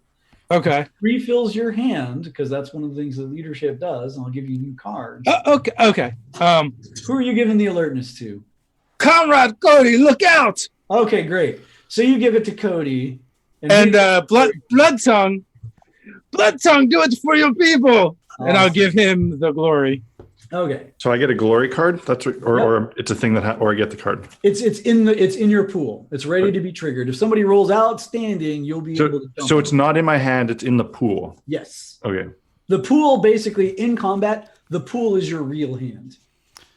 Like so these essentially get discarded for me now, and then I would draw 3 more cards. Correct. Let me tell you what you get.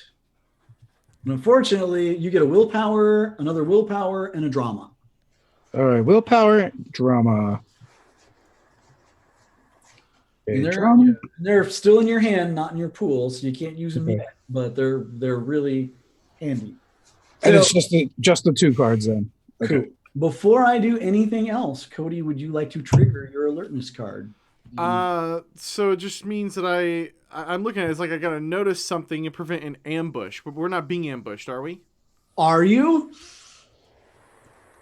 But we're already alert. Would you like to trigger the card? Okay, well, I mean, no, because I thought that we were not getting ambushed because we heard all the other things. Like, we've already heard all these things go out the rooms, right? I mean, that's true. You know there are more coming. So I mean, don't we feel like we kind of know, like when they all went whoop whoop or whatever they did, or whatever sound that they made? That's true. Pretty sure. Yeah, and alertness does have another use, as I recall.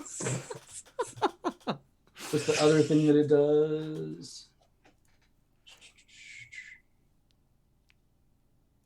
Yeah. Yep. Okay. So yeah, if I were going to surprise attack you, you'd be able to, stop that. But yeah, so in fact, doors are like crashing open as more of these things come spilling out. So there's 1 left in the room with you guys, and there are 5 now coming into the hall. And you actually notice one of those 5 is armed with a submachine gun. Oh, and they're like scraping along the walls, like that escalated quickly. Yeah, tongues, and then one's just got yeah. So the one that Blood Tongue's fighting with, it is going to, it's going to go for you. Like it's raking you with its claws, and I'm going to go ahead and roll a bonus for it. But that's not so bad. I was afraid it was going to use that tongue on you. So, well, that depends on how well I roll, isn't it? It could be their special ability for. So I have hit a 15 against what is your melee defense. A 10. So right now that is a good hit. Okay, so this is where I can play an opponent fails from my pool, exactly? You play your opponent fails from your pool, yes. Okay, I think having no kind of gauge as to how nasty this may be, Blood Tongue is going to do that. Okay, good. So you do that, and I will tell you guys, on a good hit like that, the tongue does come out and it winds around you and grabs you and starts pinning you in place. But as it is, like it's coming after you, and you're just like, nope, boom, like drop that spear down. It kind of winds around that and backs off. Nice. So, well done. Nice. So the other 3 of you. Let's see. There are a total of 4. Dodge? Can we dodge? Is that a thing we can do? So what it is, the defense that applies depends on if they're coming after you in hand to hand or if they're coming after you with guns. So what I'm going to do is Cody, I'm going to go ahead and shoot you because that's going to be fun. Because it's fun to shoot Cody. That's all right. It is, right? It is. Hey, on the bright side, you get to use your dodge against this. And if our character dies, there's plenty of character art to go around. Yeah. And you guys aren't in the fantasy grounds, so you didn't see that lovely 1 that I just rolled. Oh, dang. So, and on a submachine gun, he was using it rapid fire, and that means it's a malfunction. So it goes,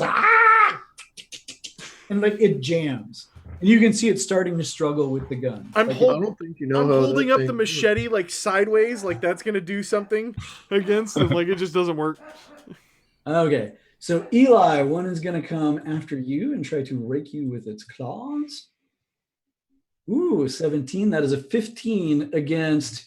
You've got your gun out, so this would be against your unarmed combat.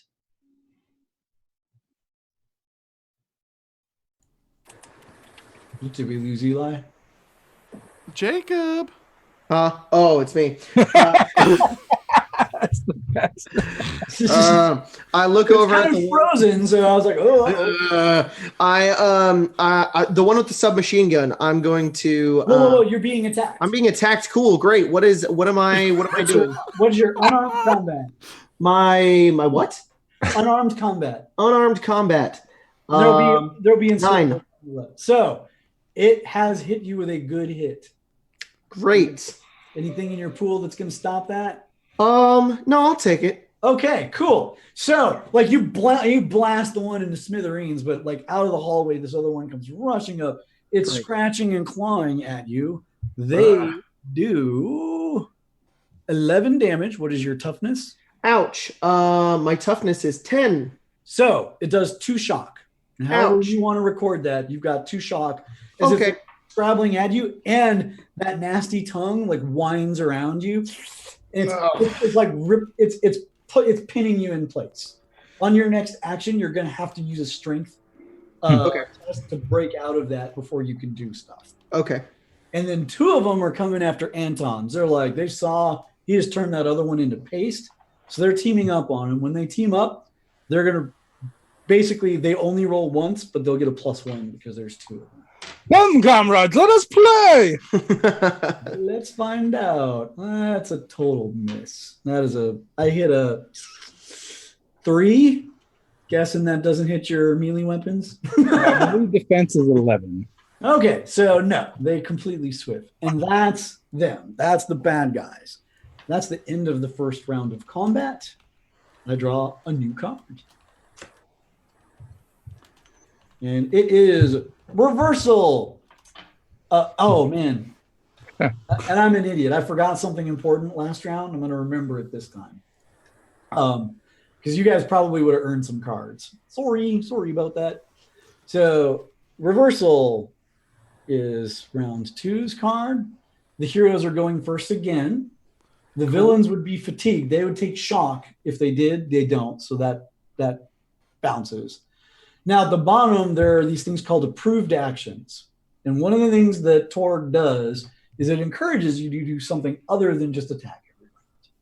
And when you do an approved action, if you succeed at it, you're going to get a new drama card in your hand. And you'll get it before you, at the end where you play a new one in. So that can be very handy. Right now, the 2 approved actions are maneuver and taunt. And you notice you guys have that interaction section, which is right below the combat skills. Mm-hmm. All interactions work the same way in that you're going to roll it against a target value of the opponent. If you succeed, you can make a choice. You can either make them vulnerable, which is going to give anyone +2 on their attempts to hurt them, or you can make them stymied, -2 when they test to do something themselves. Got it. If you get it by good, that becomes either 1 and 1 or -4, -4. If you get it by outstanding, it's called a player's call. On a big boss, that could do as much as like costing them their action. On little guys, takes them out completely. So intimidation, exactly what you would expect. Maneuver is like physically doing agility tricks or feints or things like that. Taunt, exactly what you'd expect, Spider-Man.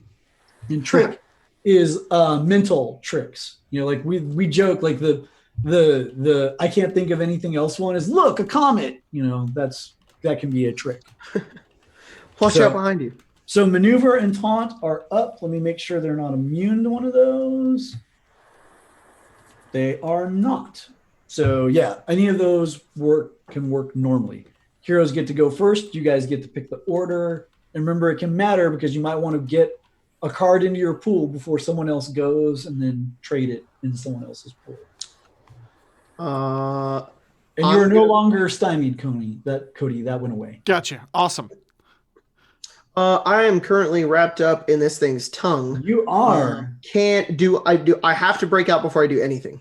You do, but if you don't go first, someone else might say kill it, and that would free you. I'm going to yell over to Anton and be like, little help. Let me give you a hand, comrade. I would have used my whirlwind attack. Awesome. So there are two of them next to you. And I'll say, like, you can move around like we're going to go in theater of the imagination here. That you'll have to break away from one of the two that you're on, and that does make you vulnerable. Like, we don't do opportunity attacks if you move away from someone, but you do get that vulnerable condition because you had to be like to get away from them. So you can move and still be in contact with the one on Eli. You can either just stand where you are and whirlwind and hit the two that are on you, or you can shift over. You're going to lose one of those two, but you'll be able to hit Eli's and one of the two that was on you. And I think whirlwind means you don't even take a penalty for that, right? Ignore is the first two multi-target penalties, yeah. So if you attack more than one target, it's -2 for each extra target. And essentially, can I go after all three and take the penalty? You absolutely can. You can go after all three and take -2. Yep. All right, so that's what I will attempt to do. All right. So you're like, oh, I'm going for it. Bam. So great. So you only roll one die. And apply the result against each different target. And all of them -2. So I get a 12. Okay. So that's +0, -2 because you did the multi-target whirlwind.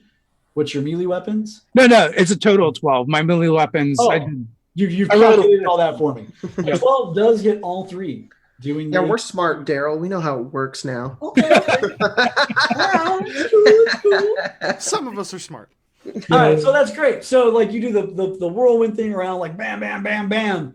So like and he starts the swing, just smashes through one, smashes through another one, smashes the third one off of Eli. Blam, blam, blam, blam. Now, so what's interesting is on some of these the tongues are damaged. On one of them, like the body is creamed. And the tongue like hits the ground and starts writhing away like a leech, like it's heading into the bathroom towards the toilet. So, and I added drama to the front of. Great. So that's out and active now. So you did not maneuver or taunt, so you don't get a new card, but you did play one in your pool. And there are now 4 of them left total. So can we just we'll hack it one, I guess, now? There you go. Yeah, so this one is the one that I'm assuming that Blood Tongue just stabbed, right? He just stabbed it and I kind of missed it. Yeah. Yeah, so let me pull up my machete again. And then make another attack roll against it. Awesome. That is a 10, so it's a 10 +0. explodes. Oh, 10 that's right. explodes. Okay, so that explodes, followed by the saber dice 4, so nothing and then nothing. Well, so no. Remember, 10 + 4, 14. 14. So it's a 1. Oh, okay. That's okay. I understand. Gotcha. So that's a whopping +1. Right. That's the tricky thing is like where they think the dice don't like people think it's harder to do things than it is. So it's only a 10. A 10 is actually a miss. Ooh. Yeah, can't do shit. All right, Come on, that's it for me. BUDZ. Sorry, comrade. Better luck next time. I have I have a machete out. This thing is like right there, and I'm just like. Well, I mean, you're hitting it, but it's like chopping up a corpse. It's guys, I'm going as far as I can. I can't go any further. You can play my drama card if you want and turn that into a hit. You could also spend a possibility to increase it. You can actually do both. All right, let me spend a possibility. So I roll again. All right, that's a 15. So that adds. So 14 + 15 is 29. Oh, so that's a big hit. Yes. Yeah. Okay. Great. 29 generates a +9 bonus. Yeah, exactly. You'll get huge numbers. Yeah. Okay.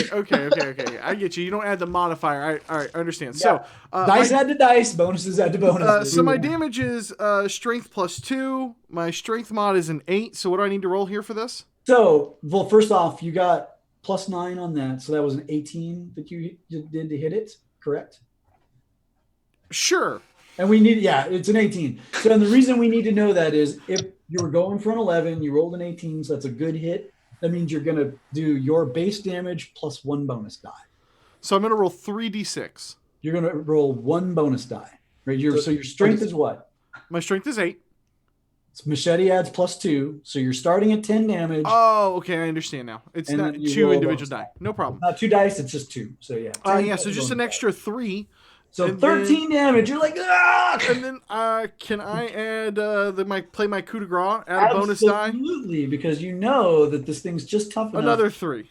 Perfect.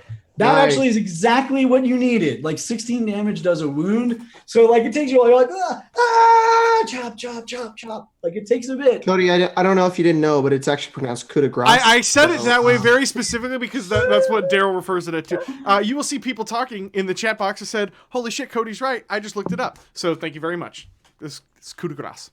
All right. I do what I want. I'm a renegade. This is America. So like you chop, you just chop it to pieces and the tongue's writhing. You're like, chunk, chunk, you've like segmented it out. But you is that good enough? Yeah, well done. You did the thing. Well done. Play a card into your card pool at the end. And then there are 3 of them left. Okay, so this all happens at Bloodtongue's feet, essentially, and he reaches to the ground and picks up a handful of tongue parts. Yeah. And turns back towards where the other ones are coming from, and he stares them in the face and throws them at the ground in front of them and just like whips out his tongue and says like, "You are garbage. Go back to your master." Awesome. That sounds like an intimidate. That's going to be an intimidate. Damn, awesome. nice. So their intimidate is 12. They're hard to intimidate, but you're probably pretty good at this. Okay, well, my value is 12, so can I fail this even? Yes. So remember his dice roll could get negative? Yeah. Okay, so on the dice is a 14, so that's a 1, so it's a 13. All right, so right now that is a success. Sweet. Nice. So if intimidate were approved, you'd get a card for that. As it is, that guy you get to pick. Is he vulnerable to attack or is he stymied? So if he goes to counter, is it going to be... What does stymied do again? Stymied is -2 to his rolls.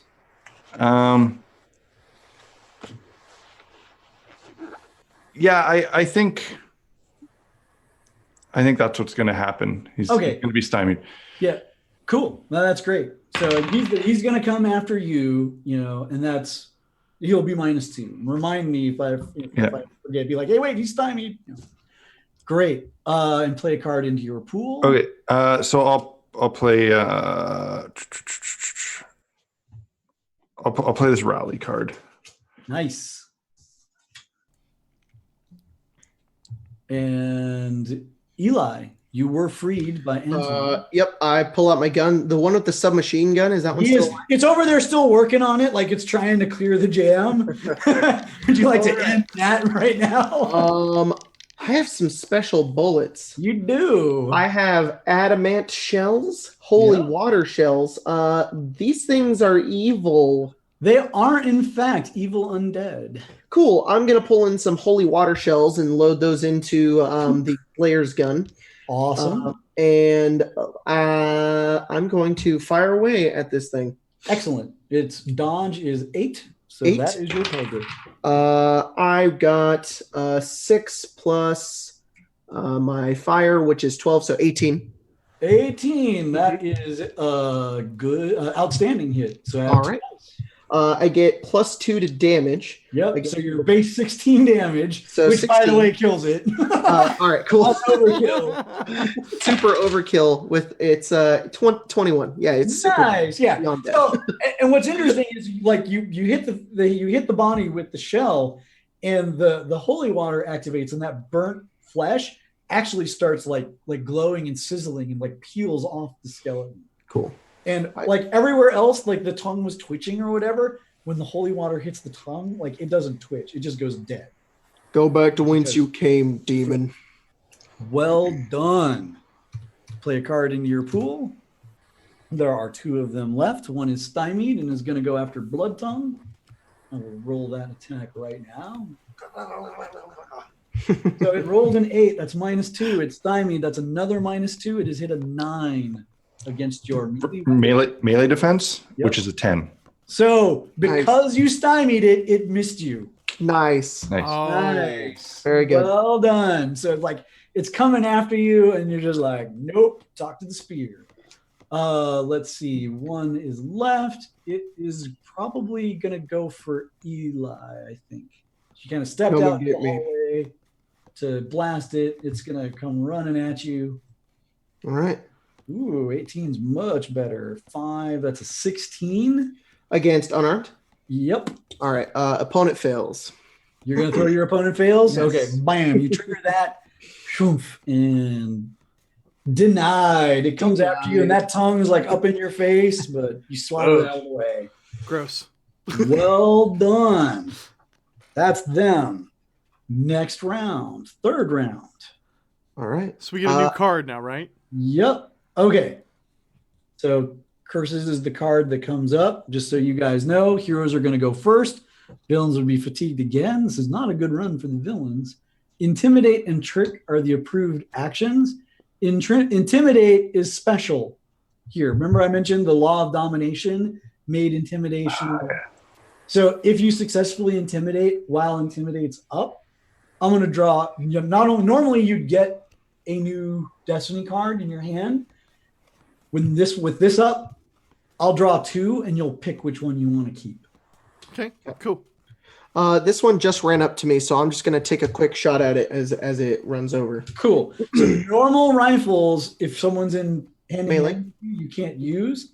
You'd have to back off and become vulnerable. Yours is the Monster Hunter guns, a carbine. It's built for exactly this. So you don't have to back off. You're just like, yep, take it.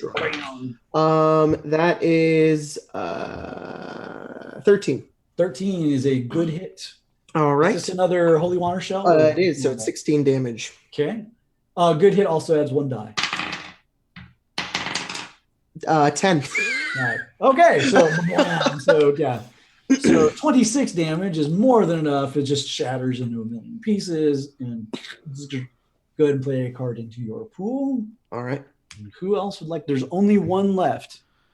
I will use Intimidate to try and set them up for the kill. Awesome. Perfect. That's great. Outstanding. Comrade, I think you were in the wrong place at the wrong time. That's not so great, though. I will, let's see. I'll use Drama. Nice. That is in front of me because I don't want that 4. Yeah, so it's going to be 4 plus. You keep the 4, roll another d20. All right, plus 12. So that brings me to a 16. 16. That's a 3. That's a 13 total. Nice. So, little option. So your 13 is going to give you the target's 12. What's your intimidate? My Intimidate is a total of 13, 10 plus 3. Yeah. So right now you've got it. You're going to get the effect and you're going to get the 2 cards.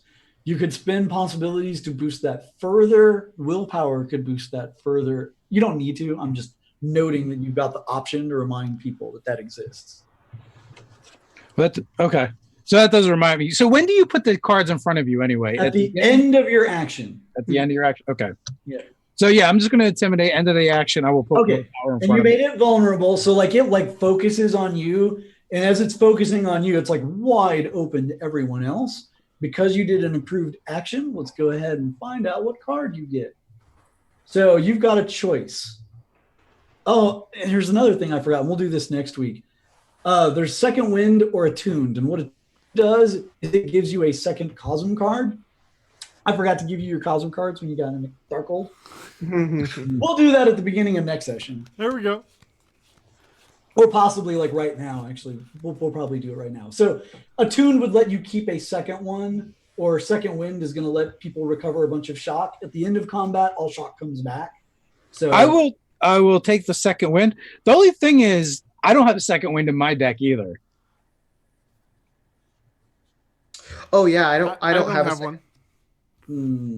I might have just misnamed. Oh wait, I do have a Second Wind. Yeah, Recover Second shock. Wind. I'm sorry. I thought, and I did put it in my hand. Yeah, there's Second Chance and Second Wind. They're 2 different things. But basically, it's +5 shock. So Yeah. Well, I will put that in my hand. Okay, cool. So you take that one, you throw away the attuned. Great, well done. One left. It is vulnerable. Blood Tongue, you want to finish it off? Yeah. Blood Tongue is just going to try to spear him through his center mass. And actually, something I forgot to ask. I noticed in the perks, my whip tail, melee attacks are favored so long as you can use your tail. What does favored mean? So what favored means you roll the d20. If you don't like it, I mean, 1 just fails. But if anything other than a 1, if you don't like it, pick it up, try one. Try it again. Okay, so as long as I can use my tail to balance myself, which I could. Which you can. Yeah, okay, so I'm going to swing at him. What'd you roll? I rolled an 11, so that's a 0, and my melee weapons attack is a 10, and I recall that was not nearly enough. Yeah, then you need an 11 to get him. Okay, so I'm just going to use my whiptail to there you go. Do that. Try it. And that's better, so that's a 16, so giving me a total of 13 value. So that's a hit, but not a good hit. Do you have a coup de grace in your hand? I do not, and so have one that they can trade for. Because right now you're not going to do enough damage to really hurt it. It's fine. I'm going to shoot at it with you standing next to it. It's totally not a problem at all. I totally should have gone in front of you before you ran up and meleeed it. I will give you a possibility if you shoot into that melee combat. Oh, it's happening. Also, Blood Tongue, I forgot. This guy is vulnerable, so you got another +2 to that. So that's actually a 15. Okay. 1 short of getting a bonus die. Oh, man. Adrenaline or action, put that over the top, or spinning possibility. So if I spend a possibility token, I can amp myself up and add an additional d20 roll, right? Yep. Okay, I'm going to do that. So you had a 16 to start with. Spend the possibility. Let me mark it. Blood Tongue's down. So I had a 16 and I rolled a 10, so 26. So that explodes. So I'm currently at a 26, and then I roll again. Yep. And that's a 19. Nice. So What is math is hard? What am I at? 26 plus 19? 45. 45. Yeah. 45. That's plus 12 to hit. That's plus 12, so 22. That is an outstanding hit because it's vulnerable. Oh my gosh. So you're gonna roll. So what's his spear damage base? It's 11. It's strength.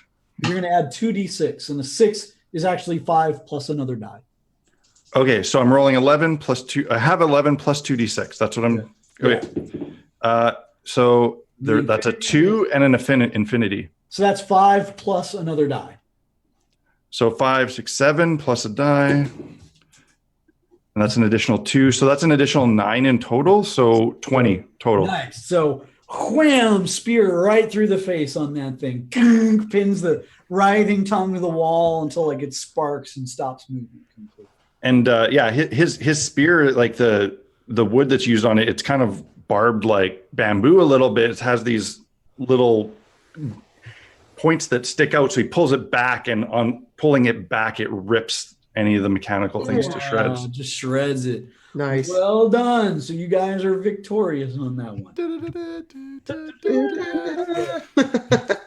So I'm going to give you some Cosm cards now. These can be played anytime.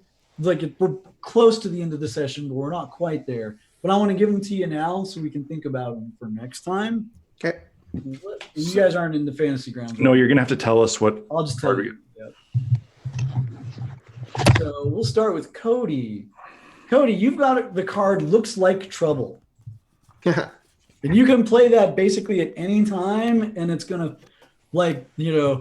leather mutants or something are going to come up and ruin your day. But you guys will get possibilities when that happens. Okay, cool. Let's see here. Dude, the art is sick. I know, it's so dope. It's like Mad Max. Yeah, it's like a Mad Max scene. I can't get it to focus, but it's like a Mad Max scene going on. There you go. Blood Tongue, you got the Supremacy card. Supremacy. I shouldn't read it out loud. Play against a reality-fated foe. For the rest of the scene, your attack against him add +1 BD. Bonus die. Bonus die. The effect ends if the foe manages to successfully use intimidation against your character. Yeah, so reality rated foes, like you guys are Storm Knights, bad guys with similar powers to you are called Stormers. So if you find a Stormer, and by the way, Techno Demons, they're Stormers, then when you play that card, they're your bitch, essentially. Like the law of domination comes in, Awesome. and you're just wedgie them, right? Like they can't do anything about it.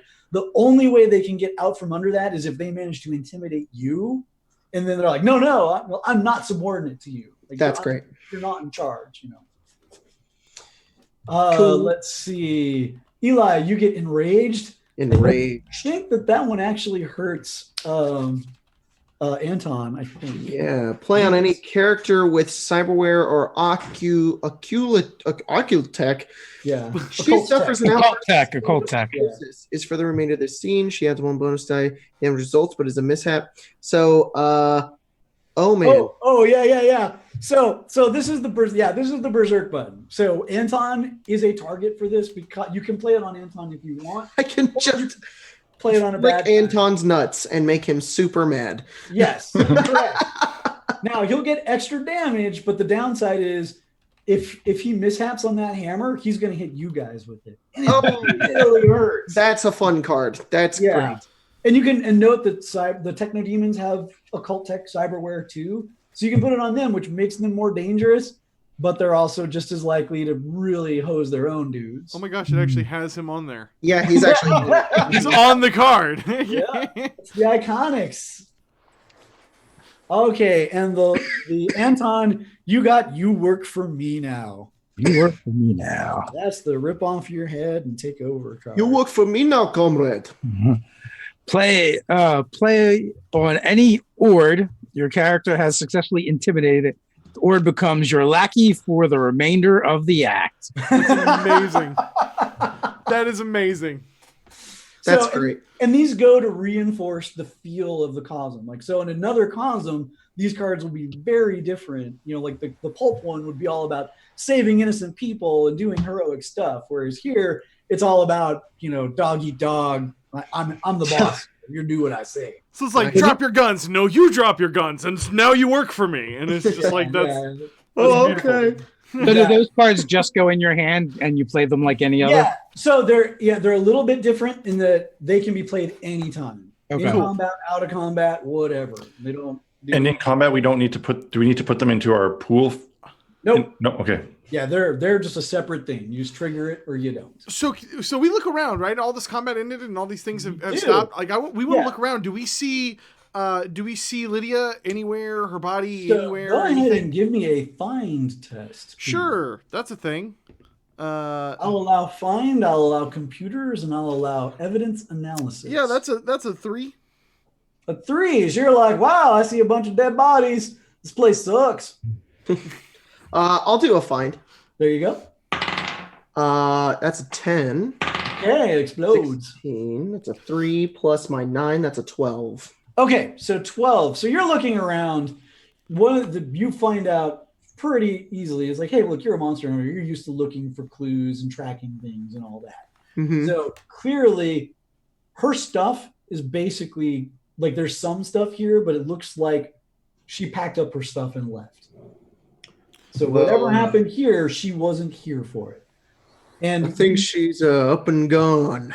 I could try to track her. I have the tracking skill. Yeah, but you know, tracking footprints across cement for God knows how long, probably not going to happen. Yeah, that's true. But not only do you find that stuff was packed, you find like she's got like photos and clipbooks and things like that. And there is something that stands out to you more than a little bit, which is she's got a lot of photos and notes about the Plesetsk Cosmodrome. Which do I know what that is? So Anton, like you mentioned it to Anton, and he knows what it is. It's one of the rocket launch sites in Russia, and it's to the north. And Anton would also know it's well within the blasted land, but there's a thing about the blasted land. Like blasted land is no man's land. It's all filled with this horrible radioactive demon stuff. But and this is true anywhere. There are places called hard points, and hard points keep core Earth's reality even when the stuff around it has been invaded. Usually, like cultural, anything like cultural or memorable or something that really sticks in the popular mind stays as a hard point until it gets wrecked and ruined or whatever, and then it just transforms like everything else. All right. But those hard points tend to be very well defended by core Earth people in the Delphi Council, and you suspect, based on what you've found, she was probably making for that because it would be a place not really under the purview of the Russian government because it's in the blasted land, but also kind of away from the techno demons because it's a hard point. So I think she's run off to some missile site. I think we need to head there, try to find her. Well, Comrade, this is good news. Yeah, well, she's not unless dead, she has right? come to the blasted land. She might be. It's a pretty horrible place. There's dangers. I'm sure it can't be that bad. I mean, we have techno Oh, my demons friend, it is here. very bad, but it is all right. Anything will be better than this concrete wasteland. I think it's only going to get worse from here. So when you guys go to exit the building, there's actually two figures by your car, and they're kind of leaning on it, looking at you. And so one of the figures is a human being. He's this kind of dumpy, middle-aged, older Russian guy in the coat, and he's got the hat, and he's got like a little notebook and a pen. And standing next to him she's about 7 feet, maybe 7.5 feet tall. And she's got like the red skin and the horns and the like wings and like a cybernetic eye. And Anton, for sure, that is a techno demon. And they've actually both got badges on. And as you come out, the human like looks up at you and goes, "Comrades, I'm thinking we need to have a talk." Step away from our horseless carriage. I think we'll save that conversation for next session. Oh, man. my gosh. Okay. Well done, Daryl. Thank you for guiding us through all of the chaos of Oh my learning the new gosh, system on the fly. There'll be more as we go. So We'll learn some new options. This was totally fun and really totally different than any role-playing game that I've ever experienced before. So it was fun to get into some kind of just different mechanics instead of seeing kind of the same old thing over and over again. Cool. The cards are awesome. It's tickling my fancy of playing card games that I don't play anymore. So I know, right? So and Tangible. keep your cards because those are going to be persistent from session to session to session. So what about the ones that were in the pool versus our hand? pick them up and put them right back in your Dump them back together. Okay. If you have more than 4, go down to 4. So guys, real quick before you guys get out of here and everybody clicks off and everything, a couple of very quick things. First off, we have this behemoth. Okay, we are giving away 3 of these things. Ulysses North America has been so kind as to send us 3 of their Torg Eternity cargo boxes. These things were exclusive to their Kickstarter only. So they had a few left over, and they have been so gracious as to give them us to give away to you guys. So there is a link, which I'll post up again. It's in the chat. It's in the description, all that stuff. Enter in. This is everything you need to play Torg Eternity with your friends. So it's not like we're just going to send you a rule book. You're getting everything. It's really more than you need to play. It's got the core book that's really, like, all you really need to play is the core book and the drama deck. Those are the only things you need. Listen to this as it that box slams down. Day one on the floor. And what the day one book is it's a series of adventures that happen on the first day of the invasion. And it's really good when you've got a brand new group that has no idea what the hell is going on. It eases you into it because you start off as just regular people going about their day.